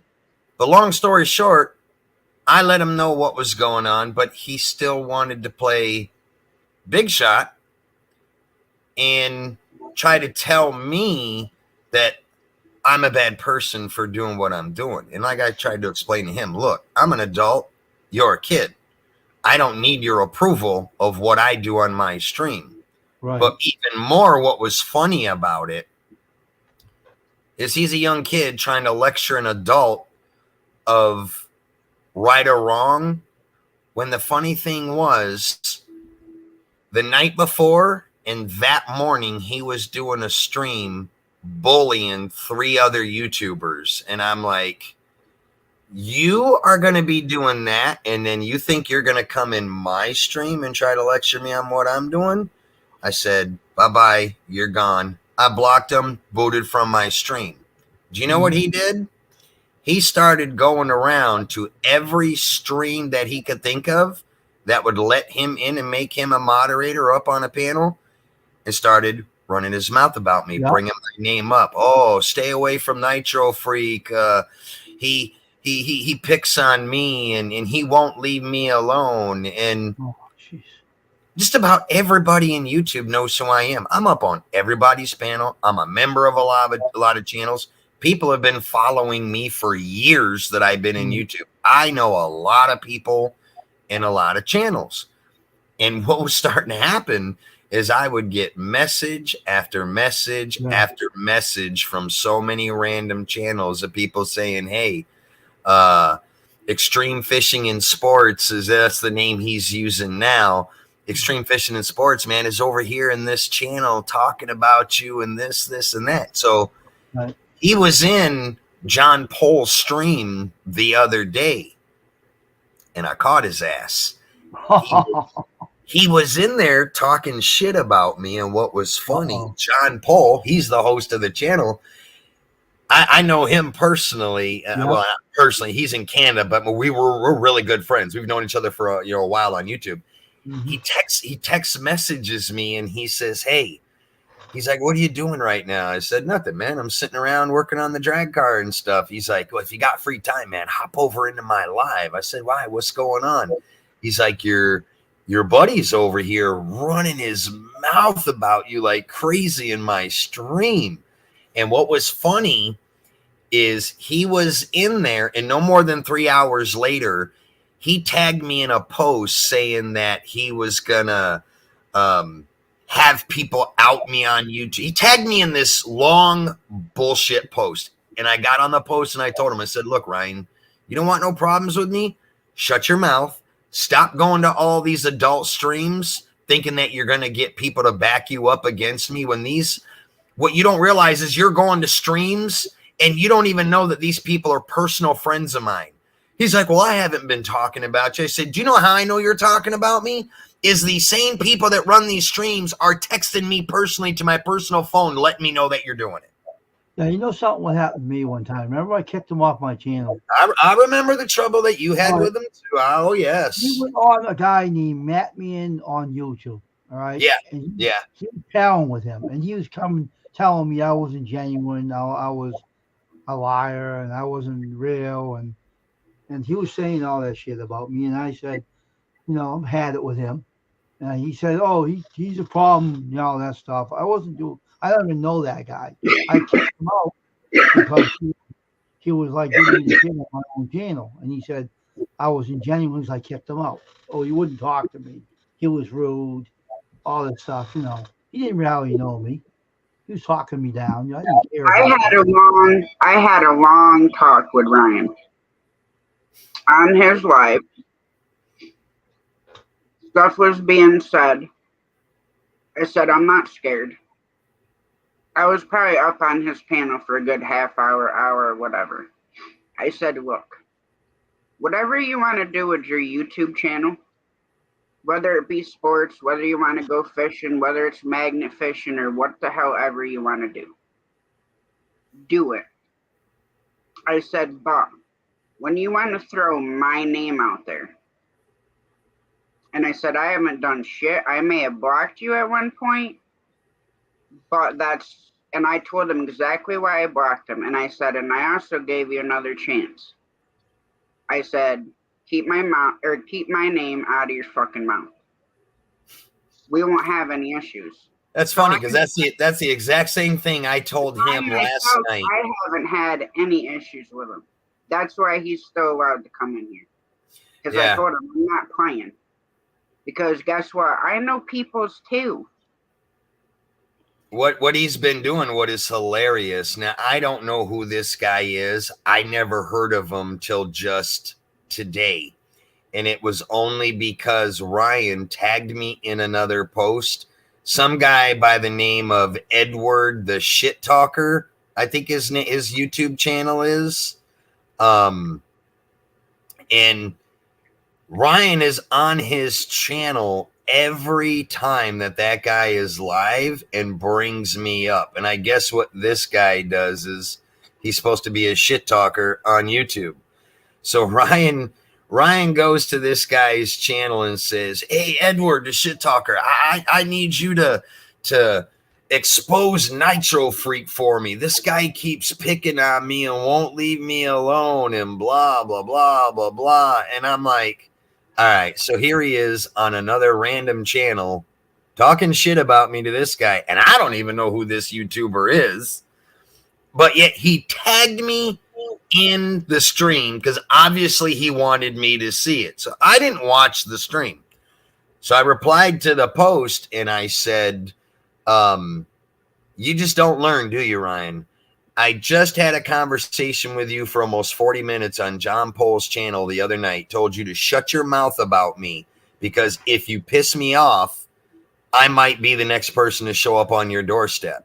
Oh, you'll never find me, blah, blah, blah, blah, blah. I scared the living hell out of him because I got his full name, his address, his phone number, the county he lives in, and I showed it to him. Now he's all scared. So now he's running around to older people's channels and saying, this guy's doxing me. Somebody needs to take him out, blah, blah, blah, blah, blah. So he gets this Edward, the shit talker, to talk about me on his stream. And this guy's talking into the camera saying, Nitro Freak, my best friend, Ryan's over here telling me you're picking on him. Well, don't make me have to get a baseball bat and shine it up and shove it up your ass. And I'm listening to this and I'm thinking, this guy's talking shit about me, and he don't even know me. He don't even know the situation of why me and Ryan have problems when it was all shit that Ryan started.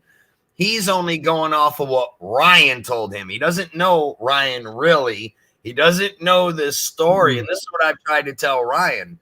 If you're going to tell people a story, you better tell them the whole story front to back. Because what I'll end up doing, when I see that Edward the shit talker live and I roll up in his stream to chew his ass, he's probably going to wonder what the hell is going on because this guy has no idea who I am, what I look like, nothing. He just has a name. That's it. And Ryan's over there every single time running his mouth about me. Which I is never even heard of him. Yeah. Southern Sown and Grown, I don't know you that well, but I saw you up on Edward's panel not too long ago. I see you all the time, and I think what's it, Mike's fishing channel, Mike, I think it is. Yeah. I know who you are, but I mean I don't know you personally. I've never talked to you, but I've seen you in Edward's channel up on his panel one night, and I was gonna get up there and introduce myself, but I was like, you know what?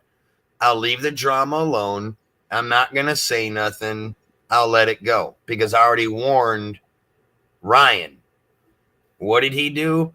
The next night after that, Edward started another stream. Ryan was right back up there running his mouth. After Ryan messaged me and said, all right, Nitro Freak, I give. I don't want no drama with you no more. I don't want no problems. You leave me alone. I'll leave you alone. I said, cool. That's all it's got to be, my man. So he says that, and then tonight, do you know whose channel he's on talking shit about me? Tasha, do you remember Laced Up 187, the young kid that used to come into Shane's channel? Yeah, he comes in on my channel, yeah. I was in his live tonight. Who's in there? Ryan running his mouth about me. I said, Ryan, now you know that he's a friend of mine. I said, I bet you didn't expect me to show up. See, Ryan is slow. This kid is so stupid. Every live feed that Ryan has been in for the past week, I'm already in there or I show up a few minutes after Ryan does because the minute Ryan starts running his mouth about me, what these people are doing is messaging me and letting me know. Oh, shit. Ryan's trying to figure out how is it everywhere I go, fucking Nitro Freak shows up. I was like, I guess you're not as good friends as you think you are with these people. Because I find out everything you're doing. That's how well known in YouTube I am. I'm like, you would figure by now, just keep my name out of your mouth. That's all I want from you. I don't want the drama. I don't want the bickering back and forth. Just shut up about running your mouth and other people's channels about me. Because every channel he goes in, they're all my friends' channel. And it's like, what is it going to take to get this young kid to learn? One day he says he's done, but he's right around doing it. He says he don't like drama and don't condone other people talking about others in his channel. He's up on his own live feed doing the same thing that he doesn't condone from others. I'm like, what the hell is wrong with you, kid? You have issues and you need freaking serious help. This kid really does. Hey, Tasha. Hey, can you hear me okay? Yeah. Okay. I'm in the house and it might get noisy. I might have to mute. But I just want to come up and say hello, Nitro Freak. It's nice to meet you. You too. I'm Southern Southern Grown. And it was my live that you must have seen him on because I've not been on his live. Maybe that's where it was. Because I'm sub to you. Yeah, you probably don't know who I am, but I see you in everybody's channel. Yeah. And I try to support and add everybody I can to be friends with everybody. So exactly, dude. Yeah, exactly. We all travel in. Exactly. We chatted in chat before. I don't think we've ever got to talk, but as far as the dude you're talking about, I don't know him personally. I don't know. I've talked to him maybe 3 times, and honestly, he seemed to be like kind of funny, but from now, what I'm hearing now, it seems like a bunch of drama that I don't allow, like all that bullshit on my channel. I'm just like, Tasha, keep the bullshit out. You know, we're here to have a good time. We're here to hang out and just keep the bullshit. I hated to even bring this up because I know how Tasha feels you're about good. this stuff, but it's just funny. Hey, Tasha. What concerns me is this kid is in everybody's channels, but they have no idea the real him. A lot of you guys do not know him like I do. I've known this kid for a while. Mm-hmm. Yeah, I've seen a lot of him. A lot of times he's come in and been blocked in a lot of chats. And one of mine, he got blocked, and he is blocked from my channel. I don't care how many names you come in under. What he does, if you come in my channel and you talk about my names, you're done. You're screwed. Yeah. What he does, his rationale for all this is that if you block him, he gets very, very angry, like a little 5-year-old. So what he does, because he gets blocked from people's channels due to his own stupidity, he retaliates. He gets angry, he gets violent, and then he wants to go to other channels and talk shit about you, thinking that you'll never find out. But we all know, YouTube is a lot. We're gonna find out. Yes, YouTube it's very big, but within a small community, and we all follow the same people. So we're gonna see what's going on. But that's what that's what he hasn't figured out yet. Yeah, exactly. Just like, you said, you've probably seen me over a Mike. See, I'm in Mike's fishing home every time he's live. I've never missed a live.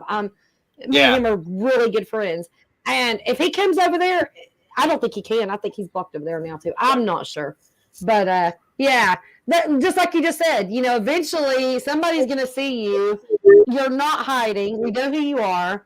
Cut the crap out. But now he did the same thing. He did that shit to Tasha, where, like she said, she went up and she had her words, and then he went and did a live. What did he do, Tasha? Was it a video or a live? It was a live, wasn't it? Yeah, it was a live. Went on there, started running his mouth and all that stuff. And I went back and looked at it. I'm like, really? Dude. See, I didn't even know that. I didn't even know that he had problems like that with Tasha. I wouldn't have expected that because I know. Yeah, he had come in my live. No, this is why I blocked him, and I told him this. He come in my live. I met him through Sunfish King. He's like, hey, go check this kid out. He's trying to build his channel, blah, blah, blah. So I went and I subbed to him. Well, he comes in my live and is like, hey, I'm going live. And he kept saying it like 50 times. I'm going live. He'd go and leave and come back. And he's saying the same shit. And I told him, that's why I blocked you. I said, you have no reason to put my name in your mouth. I said, or Shane's, because guess what? Everybody can block whoever they want, regardless of whatever reason or whatever. And I told him, I'll give you one more chance. You fuck it up, I'm done. Don't email me, don't message me, why this and why that. So that right there is exactly what got him in trouble in my channel. So he just he miraculously found my channel by accident and come in. He must have been searching around for live feeds to go in because that's his mission. He's trying to grow his channel as big as he can. So he came into my channel a few times and, you know, he just kind of sat there, talked with a few people. But then when he really found that I had a huge following, I can normally have anywhere from 70, 80 to 90 people in my live feeds at one time. He thought he was going to use that to his advantage. And what he was trying to do was snake people out of my lives by going in my live and posting nonstop. Hey guys, I'm going live. If anybody wants to come check me out, can you guys please come check out my live? I do fishing. I talk about sports. He did that the first time. I kind of let it go. My moderators timed him out a few times and he got mad. And then the next time I went live, he came in running his mouth saying, why are your moderators blocking me? All I'm doing is trying to promote my channel. I'm like, look, dude. You don't do that. First of all, go to somebody else's live and spam your live. Exactly. You're not going to try to snake people out of my fucking live feed to get them to lead to go over to build your channel. If they want to do that on their own, fine. But you're not going to come in here and asking people to leave. So I blocked him, and then he got mad. He made a post about it saying, Nitro Freak, you pissed me off. I'm very angry. This isn't over with yet. He threatens me and says, I'm going to get you. So naturally, because he tagged me in the post, I went and seen it and read it. So I replied back to him. I'm like, you're angry. Why? Because of what you did? I said, first of all, as a young kid, and as an old grown man that I am, you aren't going to fucking threaten me on YouTube. I said, we're going to get that straight right now. I said, second of all, I got fucking a son and a daughter way older than you that wouldn't even dream of fucking talking to me like that. So you at 17 sure the hell are not going to talk to me like that. I said, you better fucking check yourself before you ever tag me in another post. I said, because if you do this again, I'm going to make life for you on YouTube very, very rough. So he replies back. He's like, you're lucky I don't find you and beat you with a bat. I'm like, really? Are you serious? Yeah. I'm like, that's your reply? Did you report that just for shits and giggles or whatever?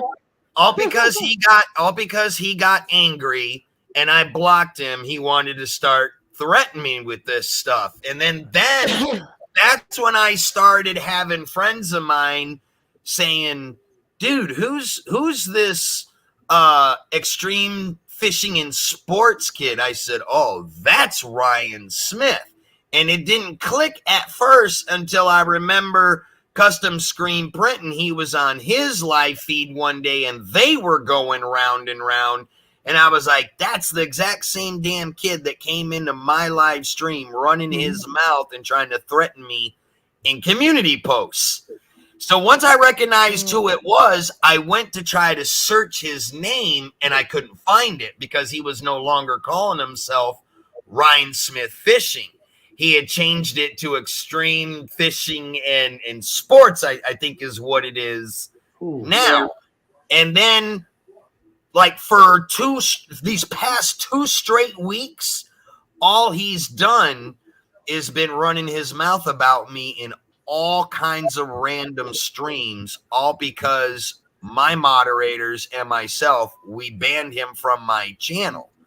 So that angered him. So what he's doing now, because he doesn't like it that he got banned from a big community like mine, and now everybody in my community that used to support him have all banned him from their channels. They've all unsubbed him because they've all witnessed it.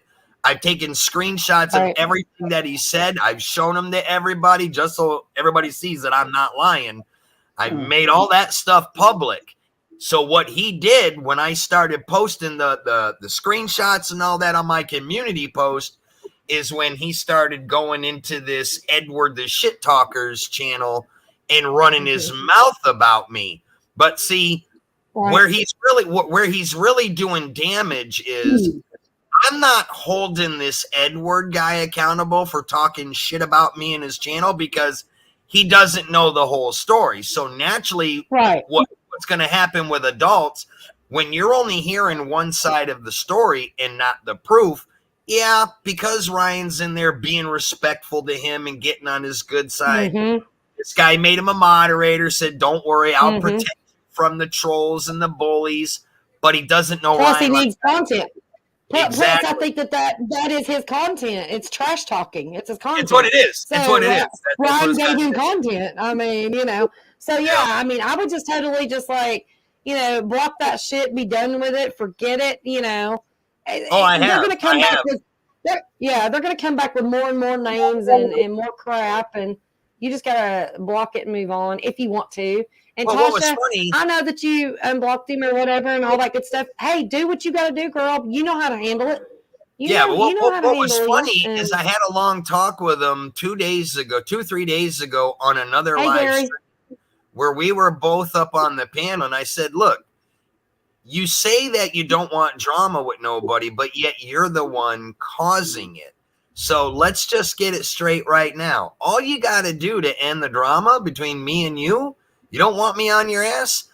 Don't go into a random live stream and mention me or talk about me. Just act like you don't even know who I am. Keep my name out of your mouth. He said he'd do that. He swore to God up and down, and here it is. Again. 2 days later, doing the exact same thing he said he wouldn't do. He was just doing it tonight.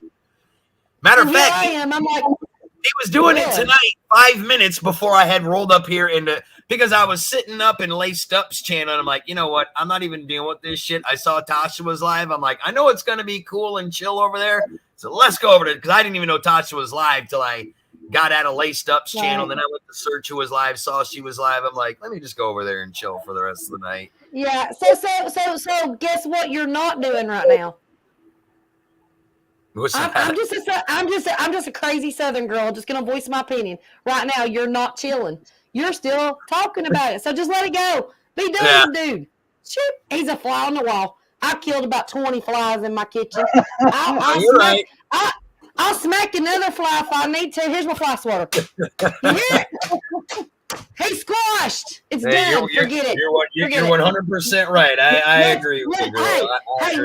Let's not give him the fame that he wants. Okay, it's all good. It's all good. I agree. I appreciate you telling that story though, because it's like, wow, okay, I learn a lot, but I do see a lot too. My eyes are always open. I don't have any issues with him anymore. Now, if he calls my run his mouth about me, then we're going to have an issue. But I haven't seen anything. I haven't been tagged in anything, and nobody's told me anything. So yeah, that's good. Yeah. Well, the crazy thing is, Tasha, because I'm in on your streams, and he'll be in there when I'm in there. He ain't going to say nothing when he knows I'm there. It's always when I'm gone. That's what's funny. He don't have the balls to do it when I'm right there, because he knows I'm watching it, and he knows I'm going to let everybody know what's going on. And that's what he doesn't want. So he thinks he can be slick and do it behind the scenes in other streams that he thinks that I don't belong to. But what he is fastly learning is that everywhere he goes, there I am. So as long as he keeps it cool when I don't bring drama to other people's channels. Like, I would never say anything to him in Tasha's channel because I don't want to create havoc in anybody else's channel. I know Tasha does. I have respect for other people's channels. This kid does not, because he'll just go in there randomly. What is crazy is I don't even understand why somebody would do this. He has been he has been screenshotted by just going into a channel and asking random people in a channel, does anybody know who Nitro Freak is? And if people speak up, people just don't get it. Yeah, if people speak up and say, "Oh yeah, I know who he is," he won't say anything. But there have been streams where nobody's just said nothing, that whether they know me or not, to just see what he says. And then when he starts running his mouth, that's when they text me right away and be like, "Hey, you might want to come in the stream. This kid's over here again." But slowly but surely, everybody is banning him from their streams. They're tired of dealing with him. Good. Yeah, and it happens. It's not just that one person. There's several people in YouTube land that does those things, and it's Oh, because yeah. they don't understand. They don't understand what they're really doing. It's like, okay, Yeah. they think that going into someone's live and saying, "Hey, let me tell you something. My best friends are in this community. Okay, my bestest friends, and I will never come in their live and say, "Hey, I'm going to go live." I'll be like, okay, say for instance, right now, Tasha, I'm going to go live in a few minutes, right? I'll be like, "Hey, Tasha, I'll see you later, hon. Love ya." And you'll see that I go live if you want to come see it after you're done or Yeah. whatever. That's the way it works. You don't promote, and I'm not out there to do that anyways. I'm here because I want to be here with my friends. Some Yeah. people are not in that mentality. Some people are just out for numbers and what they're trying. I don't know what their goal is. I really don't. I don't understand a lot of it, but I do know that a lot of people have it wrong. And you just kind of got to look at them and go, okay, they're never going to get it. If they keep doing it over and over and over again, they're never going to get it. Just Well, let them it's do their very thing. common. Let people take them down. Just let them take them down and be done Yeah. with it. I mean, It's very common to see that lately in YouTube with the much smaller channels, because naturally most everybody's goal is to get the 1,000 subs, the 4,000 watch hours, so they can get monetized. So that's where I but comment. I just got monetized less than a month ago, and I'm no different than I was 7 months ago, and I'm Yeah, well, not going to be.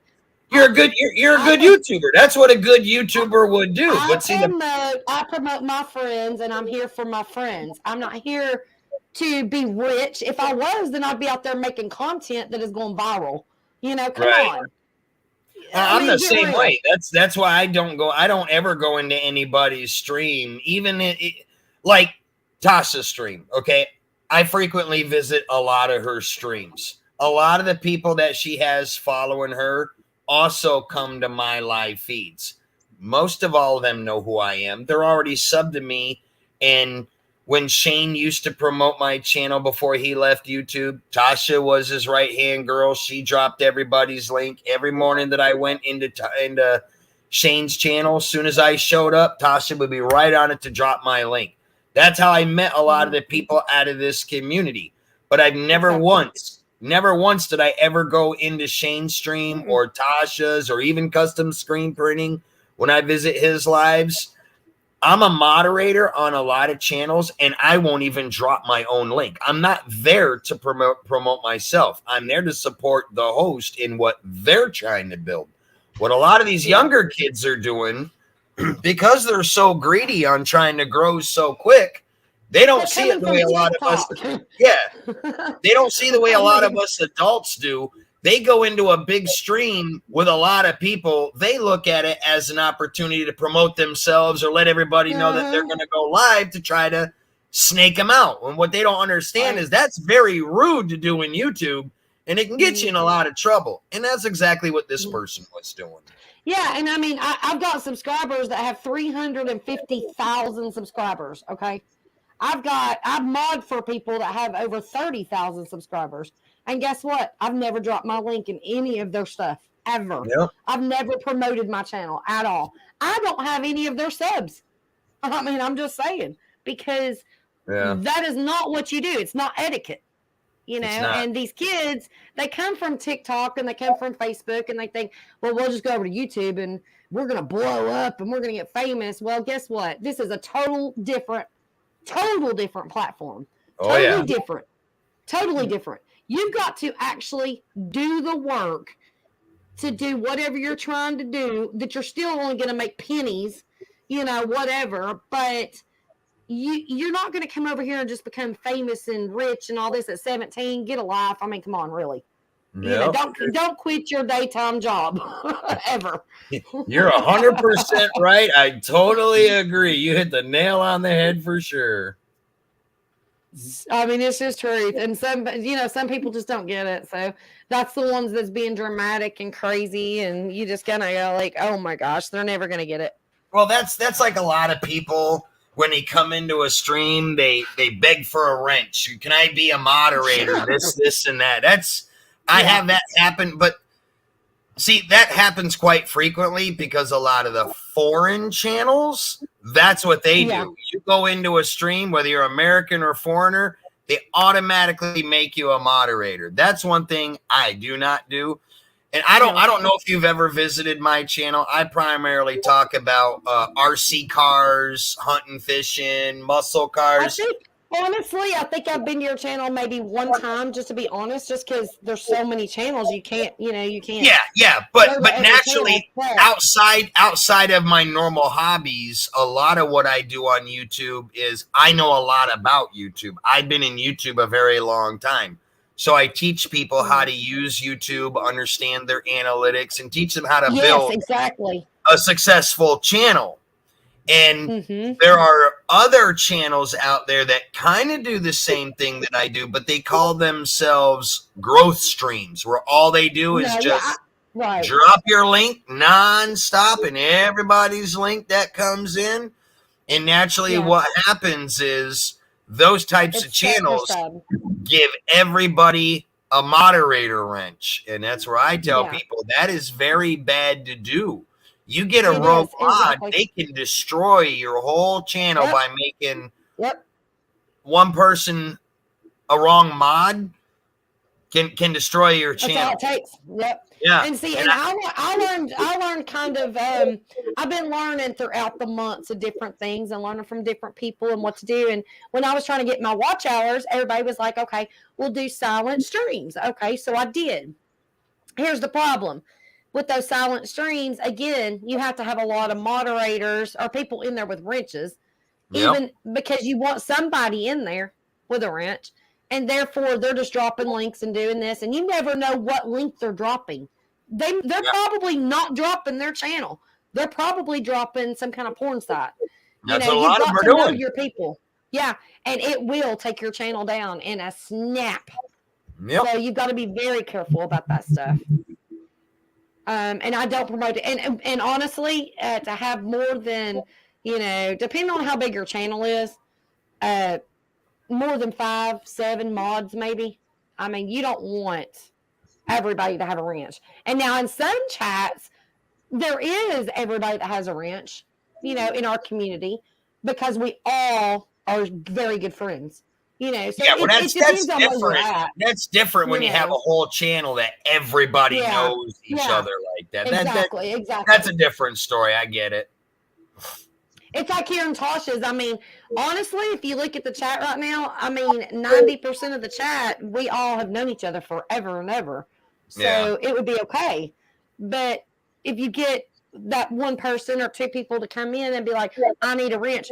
First of all, you don't come in somebody's channel and ask for a wrench. Number one, you know that they're up to no good. Yeah. That's not what we do. We build community and friendships. We don't build, on that. And definitely just be very leery of who you do. I don't have a wrench in here, and I'm fine with that. I don't want one. I'm good. If Tasha wants me to have one to do something, then that's awesome.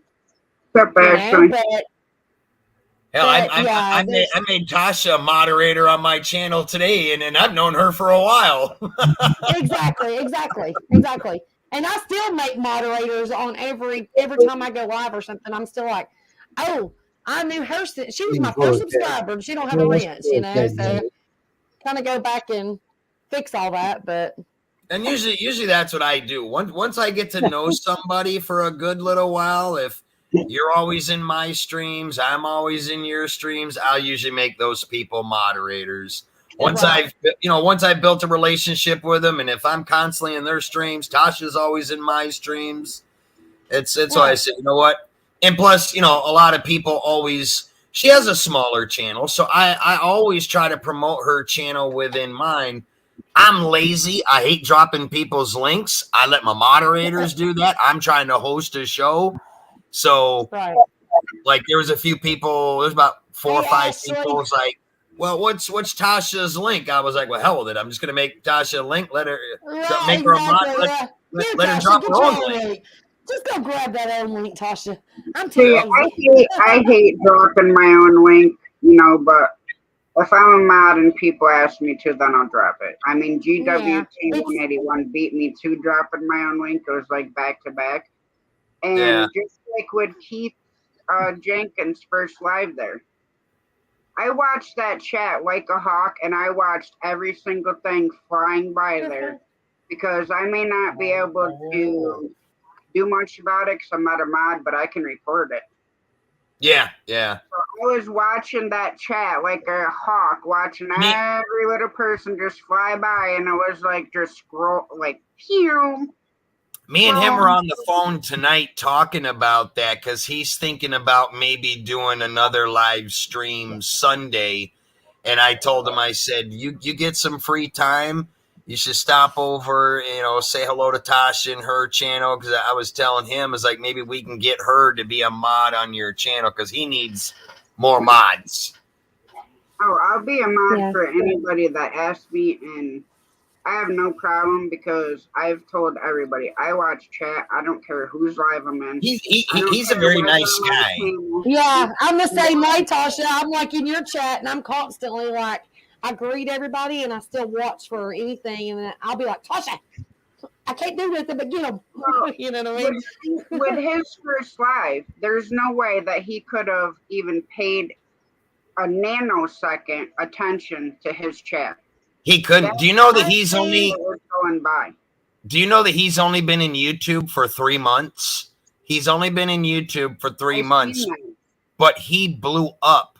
So what a lot of people don't know about him, he will go into a live stream, and if you're monetized where you can have people leave you super chats and stuff, he'll come in your live stream and drop a $500 super chat to you 2 times a week. He's a young kid, makes a lot of money. He's one of those people that want to try to be big on YouTube, and he'll do anything it takes to get there. So he's actually a Virginia Beach cop.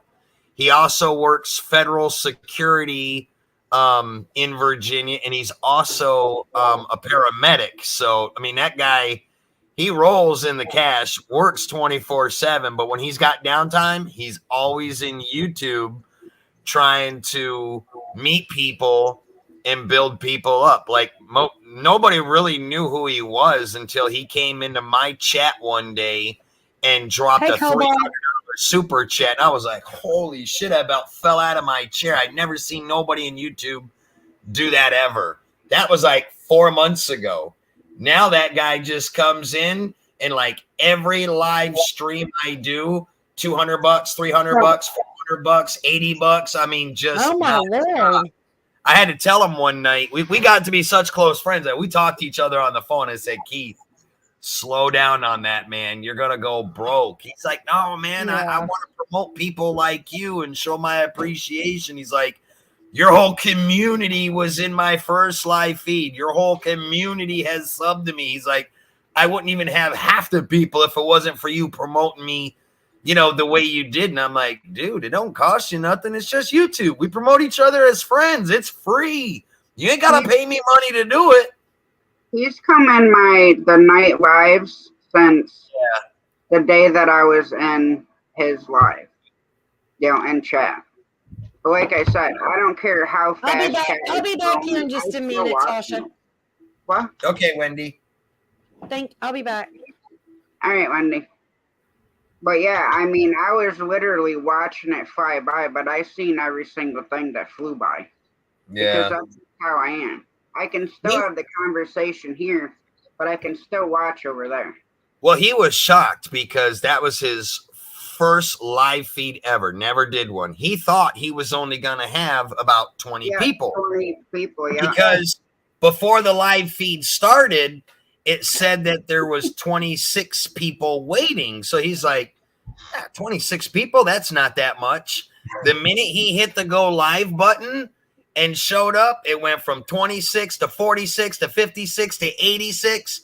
I think it capped out like, he had like it was like 115, 120 people all at once. He didn't know what to do. He said he was so nervous he almost passed out, but he did good. That's why he brought me up on the panel, because he knows I'm a talker, and he talked a little bit, and then he messaged me. He's like, all right, man, what do I do? I'm like, I'm running out of stuff to talk about. I'm going to get quiet. I'm too nervous. I said, Open up the panel. Let me come up. We'll Have keep you it rolling. looked at his live stream? It's Yeah. got over 1.4K. Yep. It's crazy. But here's the thing.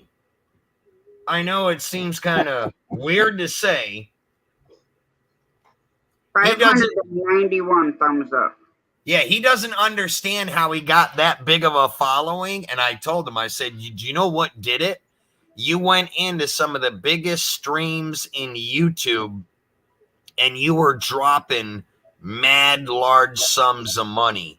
So I'm like, what did you think was going to happen? Of course, all these people were going to visit your channel hoping that you would go to their channel and drop large super chats to him. And that's what he did. That's how he built his following. And it was good to see that the same people were doing a lot for him, because like that first, I think the first hour and 20 minutes, I was trying to keep up with all his super chats. He made almost $1,000 on that first live feed. I was like, holy shit, I never seen that in my life. But he is a really good guy, but we're all trying to help him because he doesn't know anything about YouTube. He's slowly but surely learning how to do it. And, you know, I'm trying to get him some more moderators. So I'm always trying to think of people that would be great moderators. And I brought you up to him tonight. I said, I think Tasha, if she's willing to do it whenever you go live, see, with him, it'll be easy because he's not going to be like a lot of us that goes live all the time, because he works 3 jobs. He's very limited. He can probably do about 1 or 2 live feeds a month at best. So his channel would be easy. It's not like you would have to be in there 7 days a week. It'd be 2 times a month. Oh, like I said, I have no problem because you know yourself, after that first live, I'm pretty sure every live he does is going to be that crazy. Oh, I'm sure it is, without a doubt. And I told him that. He's like, you think so? I said, oh, yeah. He's like, well, I'll be happy if I just get 20 to 30 people. I'm like, Keith, you thought that's what you were going to have your first live, and you almost had 120 people right out of the gate, and you only ran it for 2 hours, and just about all 120 stayed start to finish. So just think, more and more people get to know you, find out who you are, and start subbing to you. Your next live feed may even be worse than what your first one is. You won't know till you do it. Mm-hmm. Well, I mean, from being a mod, like in Shane's, you know, Jesse Lazy Days, he is 10 times faster than me, but he'll start up on top. Like if he comes in after me, he'll go back up the top. And then I'm watching the bottom part. And then as soon as I see somebody, then I'm dropping their links. And then they're getting dropped at least twice. Right. And I just got in the habit of watching chat. That's just me. I can have this up here and I can pay attention to what's going on over there, especially if I don't have mods, or even if I'm in somebody's live that doesn't have mods. I watch it even closer then. Yeah. See, I've been doing YouTube a long time.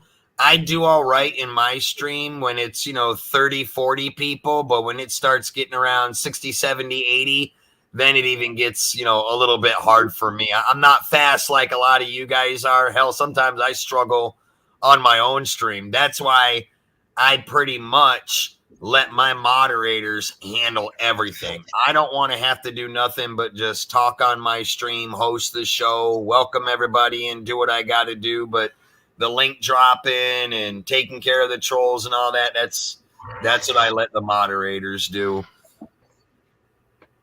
Yeah, I like doing it. Yeah, it just makes it easier for me. And then that's usually what I do. I mean, I don't just randomly appoint people. I usually ask them, hey, do you want to be a moderator? Because I know some people don't want to do it. But like my moderators, I'm not like a lot of other channels out there. I don't expect them to drop links as people are coming in. I usually tell the chat, hey, if you would like your link dropped, let my moderators know and they'll drop it. Because I get some people that come in they don't have any content. They just like watching my stream because it's entertaining. So a lot of times I'll get a lot of people say, you know, you don't have to worry about dropping my link, Nitro Freak. I'm just here to support you, but I don't have any content on my channel. There's nothing to watch, so there's no point in dropping my link and having people sub to me because there's nothing there to look at. And I'll be like, all right, if you're cool with that, if you don't want your link dropped, all you gotta do is say so. Yeah, but I don't mind dropping links. I don't mind. I mean, to me, like, I don't expect my moderators to come in and just drop links from the time they come in here to the time they leave. If they want to drop links, that's fine. Yeah. I have Nightbot, so sometimes I don't always have a moderator in here, hence why I want a Nightbot. Then everybody can just type this, and then it drops your link. If they don't want to, they have that option. Instead of being, okay, well, any moderator that comes in here has to drop links. That's the way it is.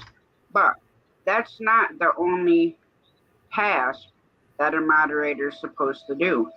Now, like me, anywhere I'm a moderator, I can go back through their live, watch the comments, and if I miss something or somebody else missed something, I can remove them and block them from the channel. It doesn't have to be live. It can be a video. It can be a short. It doesn't matter. I've had to do that as a moderator on other channels too, where it gets rolling real fast. You'll have a troll come in, say something nasty, but they miss it, and I'll find it by going back watching the replay. Then when I see it, I can block them, remove the comment, and then they're, you know, completely gone from the channel. And that's happened on my channel sometimes, because there are times where a lot of my moderators have an everyday life. They got husbands, wives, kids, jobs, and stuff.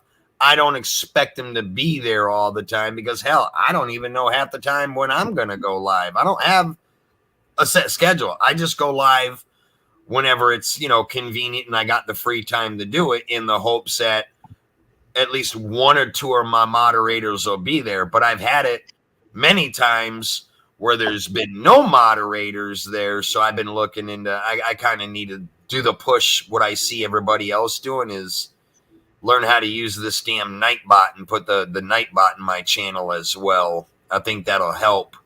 But I'm going to start adding some more mods, because I've noticed over the past couple of months, the more I visit a lot of you guys, when I was always, you know, in Shane's channel, coming into your channel, as you guys are dropping my link, a lot of your daily people that follow you were starting to, sub to me and come check my stuff out. So now I'm getting more and more and more people every week that goes by. So I got to start looking into adding a few more mods. I come into your channel, and then a lot of them, you know, you'll mention my channel and stuff like that. And a lot of them have been coming over here, which I recognize their name. So I'm always like, you know, thanks for coming over. I appreciate it, you know. And they'll be like, hey, come from Nitro, or, you know, wherever they're mainly at. You know what I mean? So yeah, I try to promote you as much as I can on my channel, because, hell, I'm in your streams all the time anyways. I like what you do. I love your streams. So naturally, that's why I tell my people, they're just like me. They're always looking for different, new, exciting streams to go visit. So your name's like one of the first ones I throw out, because I've been following you for a while, and I pretty much got it down pat when I know you're going to go live. Like, I tell everybody, hey, if you can't catch her morning coffee session or whatever, she always does the truck stop at night. So that allows them to pick and choose what one they can come in. If they can't do it at night, but in the morning, then you'll see them. But if not in the morning, they'll be there, you know, and vice versa for the truck stop at night. Because, I mean, we're always looking for new channels to, you know, meet new people and have good conversation and just hang out with everybody. What's up, Crazy Hillbilly? How you doing? Great Wolf, I appreciate that. What's up, Nitro Freak? Nice What's to meet going you, on, man. Crazy Hillbilly? How you doing? All right, how about you? Good, good.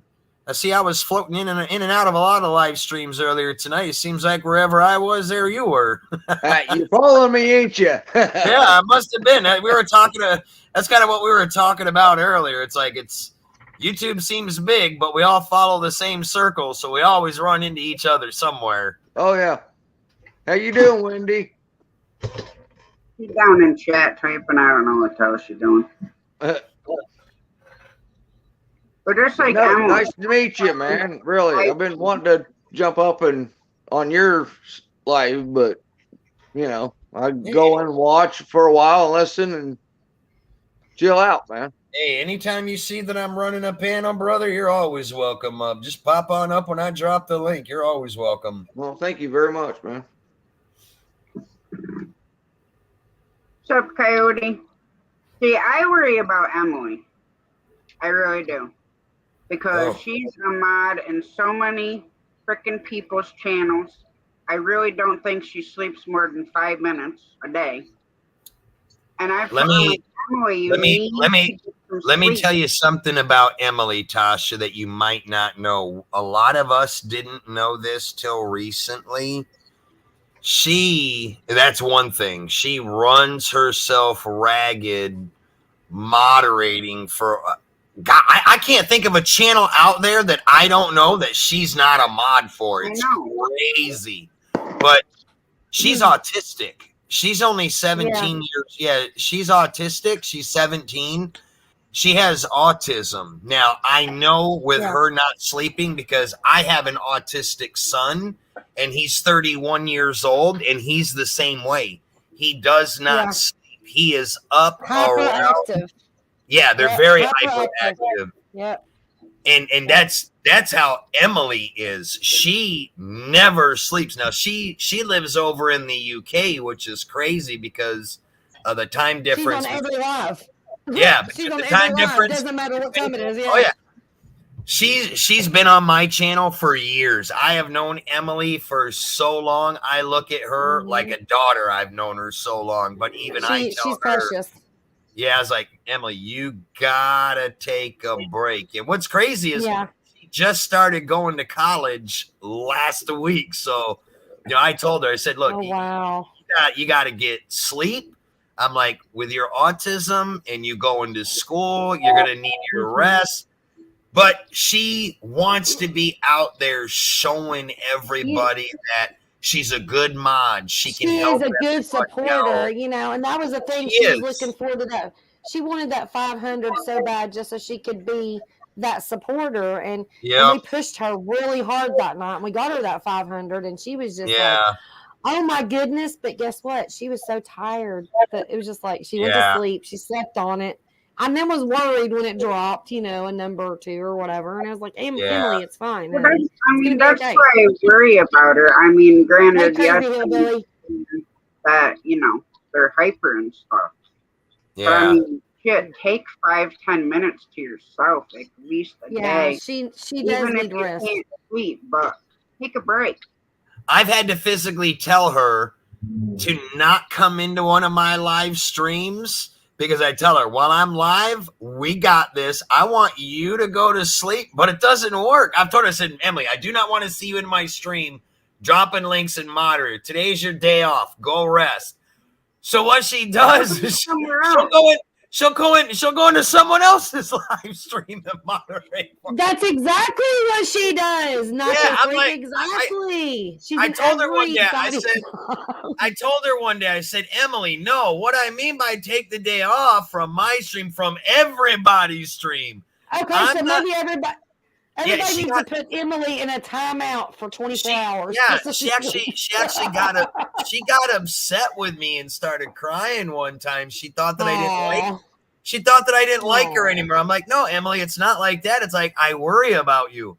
It's like, I have been known to do 14-hour long live streams. I've had Emily in my live streams from the minute it starts. She would hang out there the whole 14 hours and not leave once. And because of the time zone, I knew she had to have been up 24 hours or longer. And that's why I told her that next day. I'm like, no, I do not want you in here moderating. Take the day off. But what she did is went into someone else's channel. Yeah, that's what she does. And that's the same way when I did my like 9, 10, 11-hour live. She was there. Yeah. She would leave. She'd come back. She would leave. She'd come back. And I'm like, are you ever going to go to sleep, girl? Go to sleep.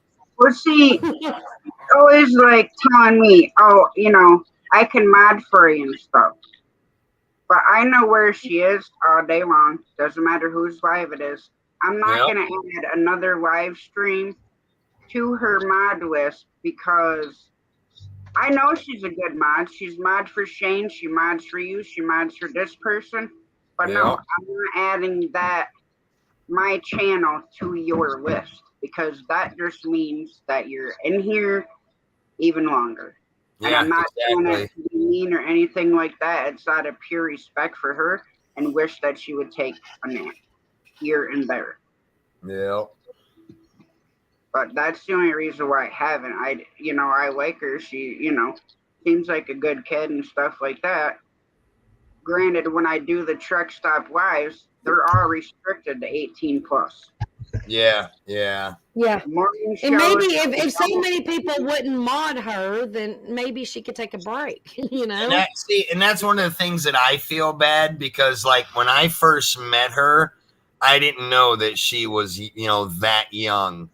And normally being autistic and being a teenager, I would not even allow them in my channel. But the difference with her, I made that exception with her because I seen that she could carry herself better than some of the adults I've seen. So she is literally, she's a mod over Mike's fishing home. So if that tells you anything. So I always told, because I've had people that were trolling her would actually come up into my live streams and be like, you can't have that Emily girl as a mod. I'm like, whoa, first of all, you ain't gonna fucking tell me who I can have as a mod or not. If I'm breaking the rules with YouTube, then I'll suffer the consequences. But when a teenager can come in and act more respectable and act more grown up than some of the adults I know, then she's earned the right to be a fucking mod on my channel. Honestly does. She honestly does. She has more respect for a lot of mods that I've been around. I mean, she really does. She doesn't say anything out of the blue. And to be autistic, she's got her stuff together. She doesn't say, a lot of randomness stuff that could be, taken out of perspective with some people that don't know. You know what I'm saying? She does. She holds her own. She does very well. There was one person. I don't know her whole story, but every time she would come in, it's every. I know who you're talking about. This and that, and I'm like, look. You're talking about baseball, right? Huh? You talking about baseball? Are you talking about baseball? You're talking about the Nicole chick that plays baseball. Nicole. Yeah. But I was trying not to be mean, and I'm like, look, you gotta keep your personal stuff out of chat, especially when you're spamming chat with it. And some of it I had to remove. You have to, yeah, you do. Because I didn't want people saying anything to her. You know what I mean? So I would and that's exactly the reason why I do it too. I do by block. I don't block her, but I do time her out every time she goes a little off the charts. With remove the comments. I don't time her out. I just remove them. Well, I remove them and I will time her out if she gets out of control, like with the spamming and stuff. But she'll be like, and then she'll come back and she'll actually cuss. And it's like, really? I haven't seen her, so. Yeah, she goes over to Beltwood 29. I don't like doing that, especially when I've seen her in chats and stuff and watch, what she says, and that kind of stuff. So I always try to be, respectful as much as I can because I don't know the full story. But she was getting like super personal with what she was saying.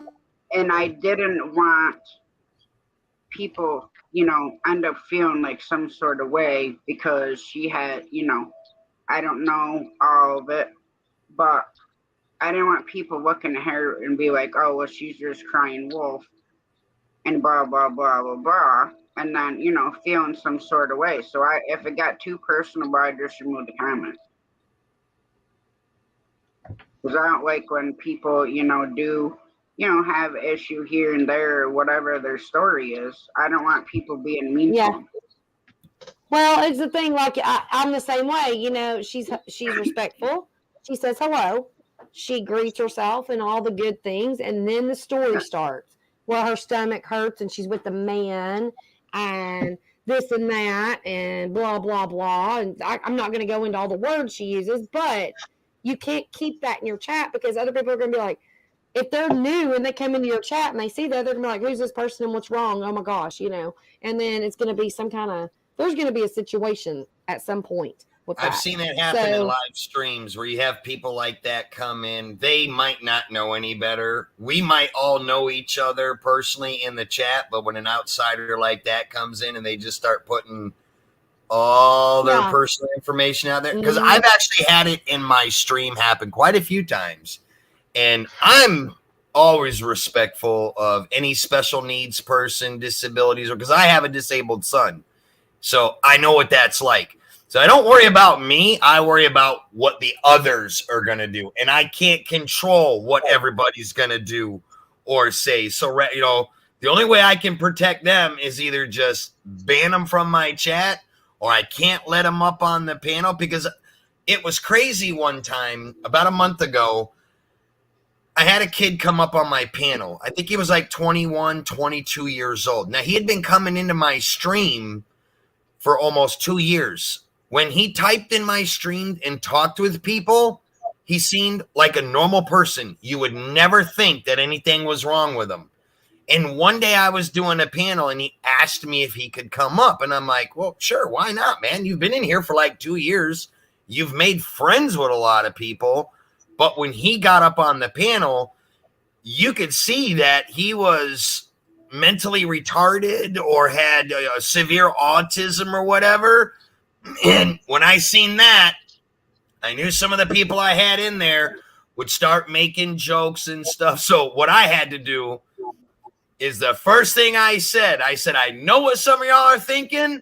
The first motherfucker that says anything, you're done and you're gone. And I don't even care if you're my best friend ever. I will ban you from my stream. I'm not going to say it because I knew the kid up on the panel probably would have not have known any better, but I knew everybody else would understand. And sure as shit, nobody said a fucking word. So I always try to protect those ones, but if I know it ahead of time, I won't even let them up on the panel. A lot of people don't know about me. I can't read that well. I can write, and that's kind of how I am. I've been picked on so many times over my life, but I had to stand up for myself. Yeah, you gotta. I mean, I don't want to ever bring anybody up that will run the risk of being picked on or whatever. I'm just not gonna let that happen to somebody I know. I mean, I'm not perfect. Nobody's perfect, but I'm a little slow, whatever, but I can hold my own and whatever. But no, I feel sorry for people that gets picked on like that, man. I mean that's just see you later. They don't have a heart or something, man. I don't understand that. I mean, why do they do that? And I've seen it. I've gone into live streams where that's happened, where people would have somebody up on the panel, and you could tell that they're not normal like a lot of us, that there's obviously something going on, and they'll fucking sit there and be making jokes about them in the chat, and I'm like, I would chew the host's ass. I'm like, look, you got this person up here, you know damn well they're not like you or I. I'm not saying that to offend them that you don't want them up there, but a respectable person would protect somebody like that. Don't allow them to come up and make a fool of themselves on your panel, because to them it's normal, but it's not normal to everybody else in the chat. Unless, granted, you're going to have people that are understanding, but we know there's always them assholes out there that you might think that they're cool, but in the background they're making jokes, they're snickering, and they do all that shit. That's what I never allow that to happen on my street. Right, Just true. because I've seen it in real life. People do that to people, and where I grew up, and they still do it. They make fun of people that's not right, and that's not right, man. I've had people do it. I've had people do it to my son in public. Man. I literally almost went to fucking jail one day because I was in a Walmart with my son shopping. Now my son's he's autistic. He's 31 years old, but he has the mind of a 4-year-old. He doesn't know the outside world. In 31 years, I could probably tell you on one hand how many times he's really ever been out in public. He does not leave the house. He does not want to, so I do not force him. But I think it's good to get him out sometimes just to see life outside 4 walls of a house. I don't see how people can be so cruel. It just exactly because see, in his world, there is no crime, there's no murder, there's no harm, there's no making. He doesn't understand none of that. He's never had to deal with it. Everything is perfect in his world, and he's content with being here at home, living his life. Now, when you take him into the outside world, we all as grown-ups know. I just thought that was my world. I'm just saying. There's going to be people out there that are going to stare. They're going to talk. They're going to whisper to each other. And I've witnessed it all. I didn't have to deal with the public ever or people,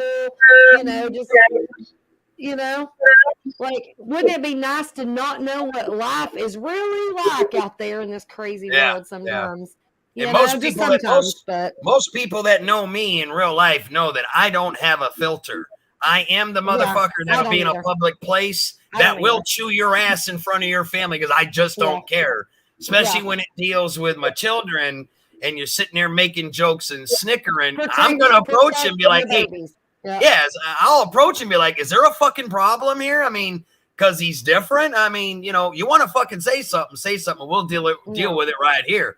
Otherwise, just shut your mouth, go about your business, do your shopping. Mind your damn business.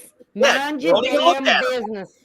Yeah, exactly. You don't pay my bills. You don't walk in my shoes. So get the on out of here. The way I look at it, Oh yeah, I agree. Don't judge me.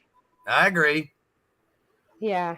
People are just, oh my god, people piss me off. And it gets worse, man. I mean, it's worse than what we had it when we was growing up. I guarantee. Oh yeah, I agree.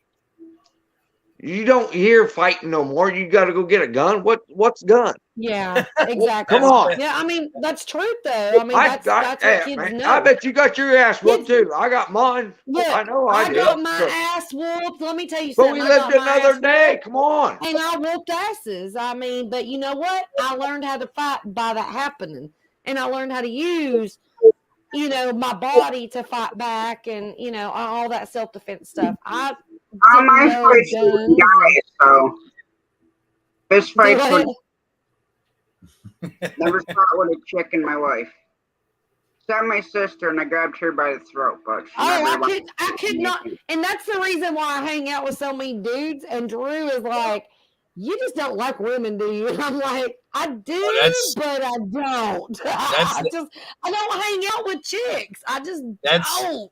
That's exactly how my wife is. My wife fights seriously, like, can you hang out with like a group of women in one night and like in one sitting, just hang out with a group of women, just gossiping about everybody and wanting to? I can't deal. I just can't deal.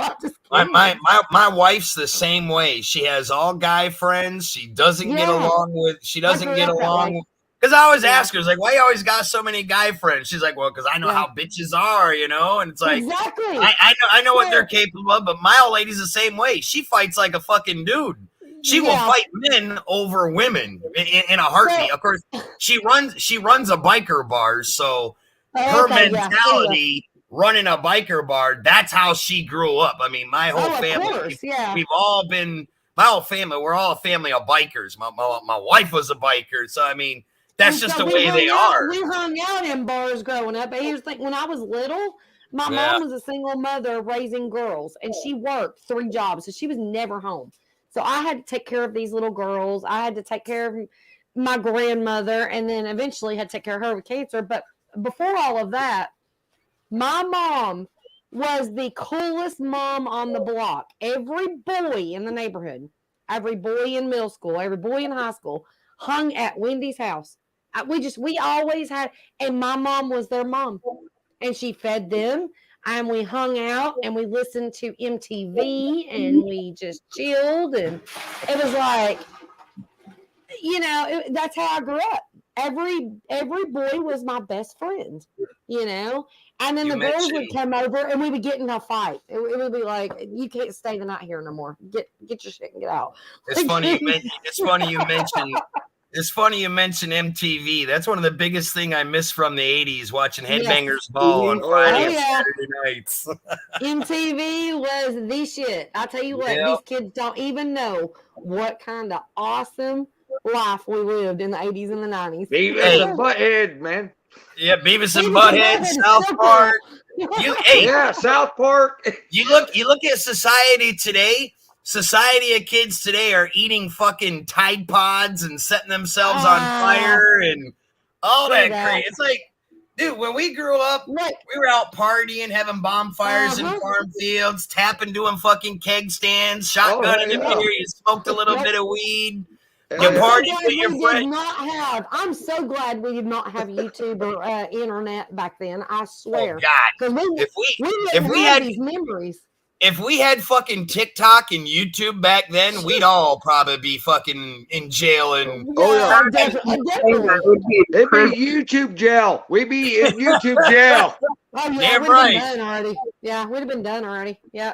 I was around all my guy cousins. So my whole thing is, you want to fight with me, we're gonna stand toe to toe. I don't care, male or female. You dig me? Then you're getting no punch, because that's why I don't like even attempting to fight with a girl, is because they want to dig you, they want to pull your hair, they want to bite you. No, we're gonna stand toe to toe. They want to scratch you with their long fingernails. They do. They scratch and they pour hair. They go right for your hair first. This girl literally came after me in middle school, and she came straight after my hair and started pulling. I said, "Bitch, you jealous of my hair? I'm sorry." And I just turned her and I just slugged her. I was like, sorry you ain't got this hair. It's like, what? Why? You're going to pull somebody's hair if you want to fight. Hey, Gray Wolf Outdoors, that's a name I haven't heard mentioned in a long time. The host of Headbangers Ball, Ricky Rackman. That's been a long time. Man, that's been a... Yeah. I used to love Ricky Rackman, man. He was one cool dude. Angry beavers.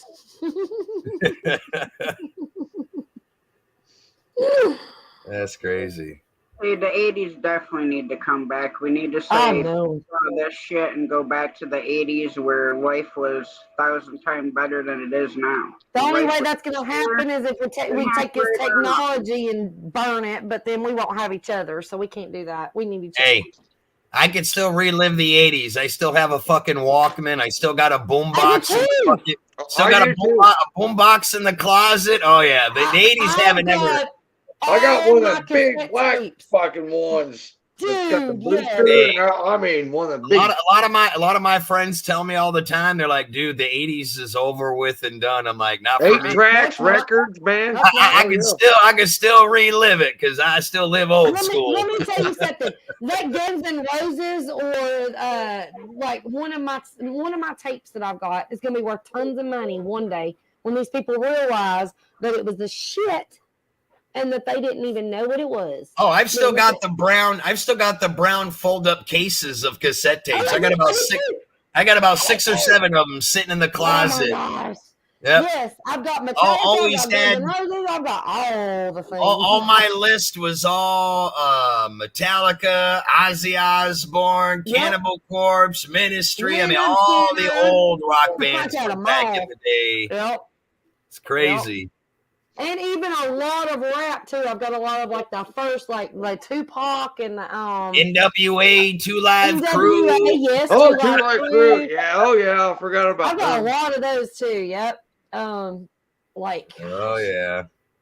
A lot of those tapes. Like my husband was like, "You are not ever," because we have yard sales and it's like we gotta get rid of stuff. No, that would be stupid. No, I kept them. Yeah. I got them. What's funny is you look at a lot of the stuff. Now, I'm also a big toy collector from the 70s and 80s. I have a lot of my childhood G.I. Joe, Star Wars, He-Man, GoBots, Transformers, stuff like a lot of the stuff that I grew up with. My mom kept in boxes when I got older, went off into the military, and shipped all that stuff to me.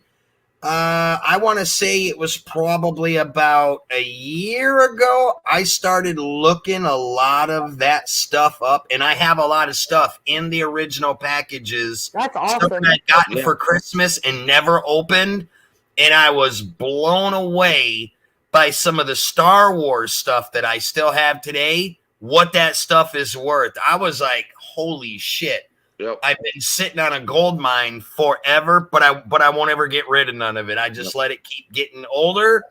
It'll go to my grandkids because like my granddaughter and my grandson are getting a little old enough now to start realizing what some of that stuff is. I'll wait till they get a little bit older and I'll give it to them to collect and keep. And then if they want to sell it to make money off it, they can, but I won't ever get rid of it.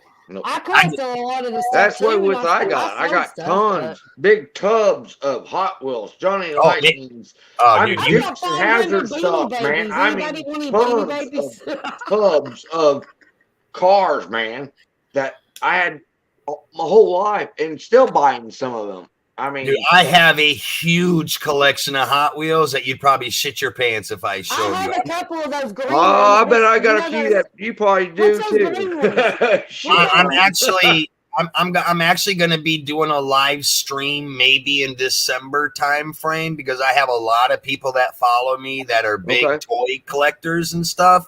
And I'm going to do a live stream where I break out a lot of my stuff and show it on camera, what I got, and like my Hot Wheels. Oh my God. Star Wars and G.I. Joe figures.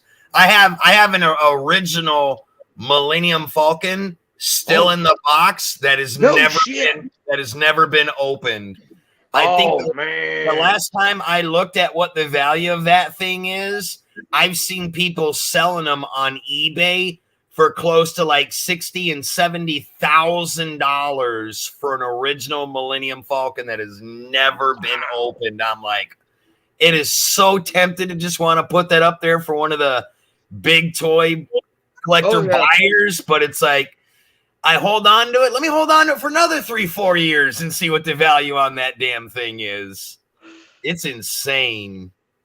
I wish my mama wouldn't have sold all my stuff at a yard. She used to have yard sales when I was growing up and just take my shit. Tell you what, you said you said you've got Beanie Babies. I have about 500 Beanie Babies. I swear. So worth a lot of money. So I was in the club, the Beanie Baby. Like I went through the craze where I was one of them weirdos that ran around town.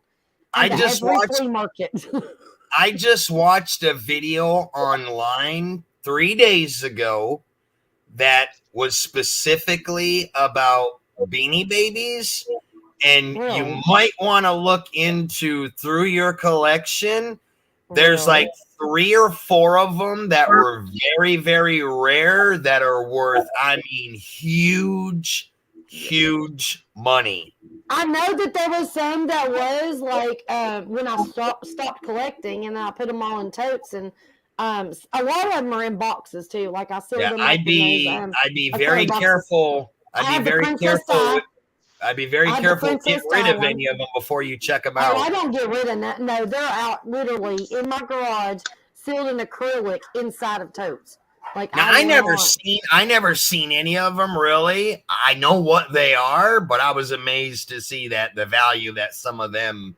Now I know they had specifically 4 that they talked about on the video that they were made for a short time, and then they discontinued them, brought them back. But they're not like the originals. They look almost the same, but they did like a recopy of it. And a lot of people that have them think they got the big money one, but then when they actually take it to a collector, there's certain markings on these aftermarket ones that they don't have that the original had. There's like 1 or 2, one was an ear tag. The ear tag that was on one of them set it apart from another, and that depended on whether you had the one that was worth $30,000 or $13. So right. Well, I mean, honestly, I kept on looking and going, okay, these are not going to ever go up in value, you know, just the certain ones. I have all the bears. I have almost all the bears.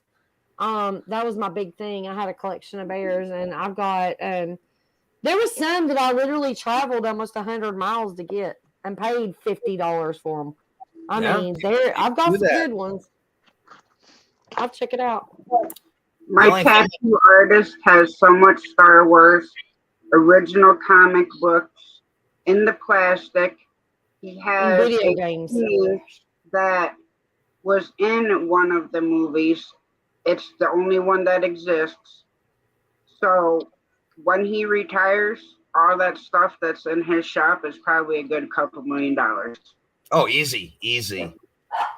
I used to be big with the comics and then like the baseball, football, hockey cards. I used to collect a lot of sports cards, but I actually sold all them when I first went into the military, so I didn't have to track them around everywhere. And that's how I built a lot of my muscle cars. I had some baseball cards that were worth huge money, and I didn't even know it until I took them to a collector, and they're like, good Lord, man, you got 3-4 of the same freaking card? Well, this one card's worth like 10 G's. You know, you got this card over here is like 50,000. So I actually had a sports card collection that I sold for $400,000, and it was probably worth more. But because when I was going into the military, I wanted to just get rid of them so nothing happened to them. And I sold a sports card collection to one guy for like 400 grand. Like, he bought them hands down, no questions asked. He just thumbed through a few of them, saw what I had. Obviously, he knew that there was probably more there than what he gave me, but I was cool with it. But now that as I've gotten older and I'm starting to go through a lot of my childhood toys that I still have, it's crazy to see what the money is on some of this stuff. Like, I never in my life thought toys would bring some of the dollar signs that they do. It's just insane. Oh, yeah. You ever heard that movie, Two-Lane Blacktop? Yes. Man, that's my favorite movie, man. Yeah. I mean, I got the original poster that hung in the theater. Nice. I mean, that's another thing that's becoming really, really popular. Now, a lot of people says, well, they didn't make a 210 two-post. Yeah, they did. It's not a Bel Air. It is a special car. Yeah, it's not special, but you know what I mean. I didn't start learning the value of a lot of stuff until I started watching the TV show Pawn Stars, Pickers, and seeing the stuff that these guys find and then throwing out some of the dollar values on them. I'm like, there's no way. But then when I look it up online, like, sure as shit, that's what people are paying for this stuff. So obviously it's worth something to someone out there, no matter what it is. And that's one of the big things I've been seeing lately. Movie theater posters. If you got stuff from like the 80s, I got some the Star Wars posters, Freddy Krueger, Jason, Rock Band posters. I mean, a lot of that stuff is getting to be big money nowadays. But naturally, a lot of us that had all them crazy posters as teenagers, they were hung up on our walls, torn down, hung up 5 different times throughout the years. And it's like, I've still got a lot of my old rock posters from back when I was a kid, but they're in such rough shape, but I still haven't let them go just because that's my history. You know, I show my kids a lot of this stuff. They never seen that stuff because naturally I'm a lot older than them, and times now are a lot different for what the kids are collecting today.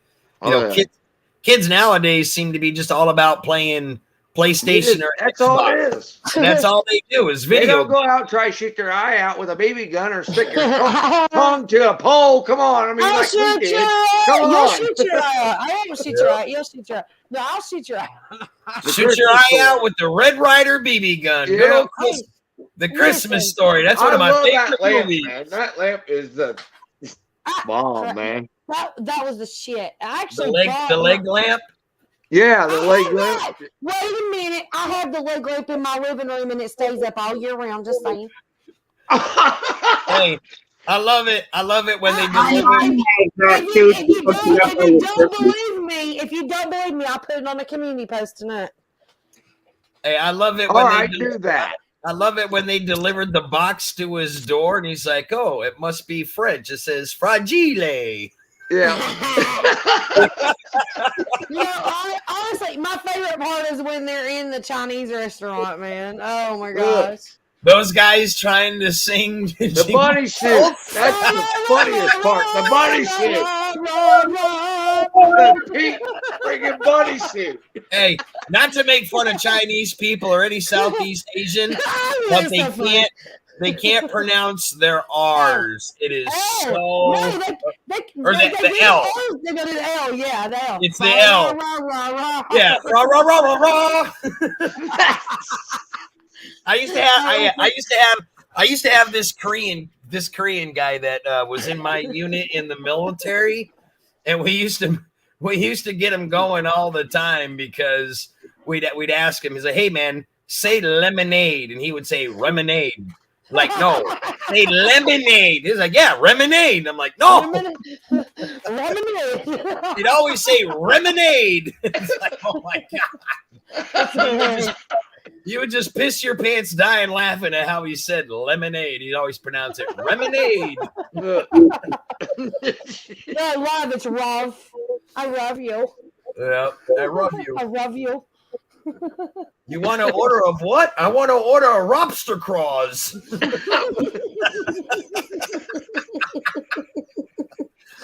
Oh God. Love me long time. No, rub me long time. Rub me long time. I'm trying so hard. Hey, I tell you what, I got a real eye opener because I did 2 tours in Korea and 2 tours in Japan. And man, when I went to Southeast Asia, I bet you got stories for sure. Let me tell you, God, it's fucking hilarious. The shit you see in here, man, it's crazy. Yeah, but the 80s, those were for that boat. Look at, okay, so Cody's in the chat. So his wife is Japanese and has a hard time with art, and my name is Ronald Rightbutt.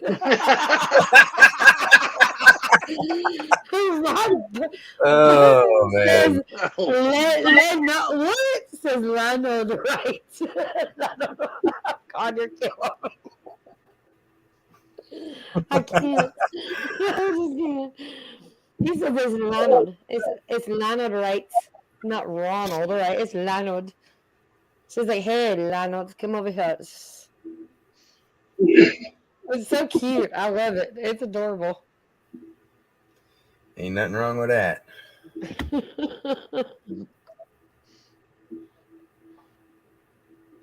Oh man. Tasha, this probably got to be one of the best streams I've sat on late at night. Is this how it is every truck stop live that you do? Well, I try to keep it that way, but it just depends on who. There's Ronald. Ronald's in the house. I bought me a new gun. Okay, Ronald has a gun. A bubble gun. It's really for the dogs. The dogs love it. But yeah, my wife is Japanese. I was stationed in Japan for 8 years, and she calls me Lonald. Lonald Light. And her favorite ice cream is Lucky Load. Lucky Load.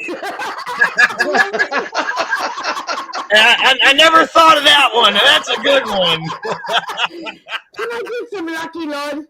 But we went to 31 Flavors when we came to Florida to see my parents, and my dad said, "So what is your favorite ice cream?" She's all, "Lucky Load." And my dad, he's a comedian and also, and so he just kind of sat there going like, "You're say that one more time." And he goes, are you trying to say Rocky Road? And she, yeah. Yeah, And She went to Well, 31 flavors to get Lucky Load. when I was stationed in Japan, I had a girlfriend for a couple of years, and she was from Osaka, and she was the same I've way, been man. there. Listening to her pronounce stuff was just she always thought I was laughing at her. I'm like, no, I'm not laughing at you to make fun of you. It's just fucking cute. hilarious. It's cute. You just don't get it. Yeah. It's cute. You don't get it being an American and listen to the way that Exactly. you try to pronounce our words. Like, it is funny shit. Like us trying to pronounce their words. Can you imagine? Oh Like, yeah, no. it's like when That's when all American going south. yeah, just like when American tries to speak Japanese, you're not going to Very, do it very. like they do. It's going to be very I'll be like, Americanized. yeah. I can't. No, I can't. No. When I was stationed over there, everybody said I was pretty good at pronouncing my Japanese words, but I still had that Southern accent because I'm Yeah. from Alabama. And they were like, The dude, Southern Japanese. you got like Southern Japanese funniness going on here. And I'm like, so at least I try. Yeah, But that's all that matters. that's my wife. Oh, I know she's beautiful. She's beautiful. And she is awesome. And it's funny because she's 2.5 years older than me. And when my dad first met her, she looks a lot younger than you, though. oh yeah, when my dad first met her, he pulls me off to the side and he goes, I thought you said she was older than you. I'm like, she is, but she's Japanese. Yeah. That's right. They age very. Their beauty literally like never goes away. I swear you can see a Japanese woman at 90 years old, and I swear they'll look like they're 40. It's like wow. They take very good care of their skin. Very good care of their skin. I'm 52. And yeah. And well, I mean, you know, you look when we went on our anniversary trip, this was one of the pictures that we took. And now I can't even find the picture. But welcome back, Gandalf. Yeah. Can you make that bigger, Tasha? Skip still in here. Tasha stepped away for just a minute. Oh, I'm back in the chat now a little bit. But Squirrel went to bed. She's a lot shorter than me too. Well, I'm a lot shorter than my husband, so that's okay. We're short people just have problems. We're okay though. All right, Gray Wolf. We'll see you on the next one. Have a good night. I just fall in the washing machine every once in a while. Good night, Skip. Love you, brother. I'm still smashing flies. Anybody got a fly I need to smash? I'm gonna hop down off myself. It's getting it's 12:30. My wife's gonna be. I'm gonna shut it down anyway. But I'm glad that all you guys came up. I had a great time. And I also wanted to say, Nitro, I've been listening to you talk most of the night here, and love you, Skip. I like some of the things you said. I would have gone and knocked on somebody's door too. I was in a live stream and somebody started harassing one of my friends, and he's kind of a quiet spoken person. And I was like, hey, excuse me a minute. Forgive me for doing this, but if you keep that crap up, I will come find you, and you won't find you. Because, I mean, I don't even have to be close to you to touch you. Right? Exactly. I get bullied in my live streams, and there ain't nobody there to go beat people up for me. But it turned out that they were saying that the husband was duct taping the wife's mouth. Whoa. Wow. And I was like, dude, go back and look at the live stream. She was You got it drinking all a later. juicy pop. I can't hack that, man. That's a no-no on my book. Well, no, she was drinking a juicy pop. You know where you put the straw in it, and Yeah. it's the metal bag type thing. She was drinking that and holding it up, drinking it, and it looked like duct tape across her face. And somebody was having a shit fit about it, and they called the cops on him and everything. And Oh wow. it was like she was drinking a juicy pop. That's I crazy. mean, you saw her sitting there playing with it all during live stream. She had like 4 of them, and it was just ridiculous. But I went off on the dude big Bye, time. crazy everybody. Sometimes you gotta. Yeah. Well, look, guys, I'm gonna step down. It's been great talking to y'all. We will Yeah, I gotta definitely go too. we'll all cross paths again. I look forward to the next one. Big For man. sure. Good talking to you, Nacho Freak. It's been awesome. Yeah, I'll definitely Thank have you to for stop. having me, Miss Sasha. Yeah, I'll have to stop into one of your lives, and I got to get into Mike's fishing a few more times. It's been a little while since I've been in his stuff. A lot of times I see that he's live. I pop in, and I'm in there for like 5 minutes, but it's usually because like when I find him live, he's it's like real late when he's live. Yeah, So, when he's like lit. yeah. Sometimes I can be awake to Yeah. catch it, and a lot of Yeah. times I'll happen to see him Yeah, going the live best, like right when I'm the getting best off time to live. get into Mike's fishing home is early on, because otherwise it's going to be nothing but blah, blah, blah, and Yeah, he's yeah. he's already hit that loco. All righty, guys. I'll see you on the next one. Y'all have a good night. Awesome. Yes. Have a good one. Tasha, honey, I love you. Tell Miss Jamie I said hi, and thank you so much for having me at the Chit Chat. Oh, anytime, Wendy. All right, and Cody, hi. Hi. Okay, see you later. Have a good Didn't mean night, to Wendy. scare everybody off, but Bye, y'all. No, you're fine. Tasha she's got to go. yeah. All right, love you guys. Bye. Have a good one. But yeah, I just had to come up and pronounce my name for y'all because when my wife says it, it's pretty hilarious. Well, it's kind of cute too. So. Oh yeah, I love it when she says things, and she thinks I'm laughing at her, and I'm like, no, I'm laughing with you. Right. She's like, but I'm not laughing, and I'm like, but we are.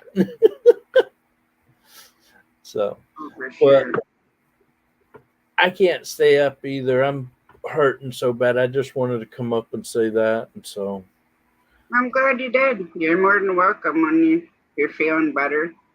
You know. yeah. You know? I've been in the background listening and watching and all, but I'm just sitting here trying to get in a good position. And when I think I'm in the right position, something else starts hurting and I got to move. And Yep.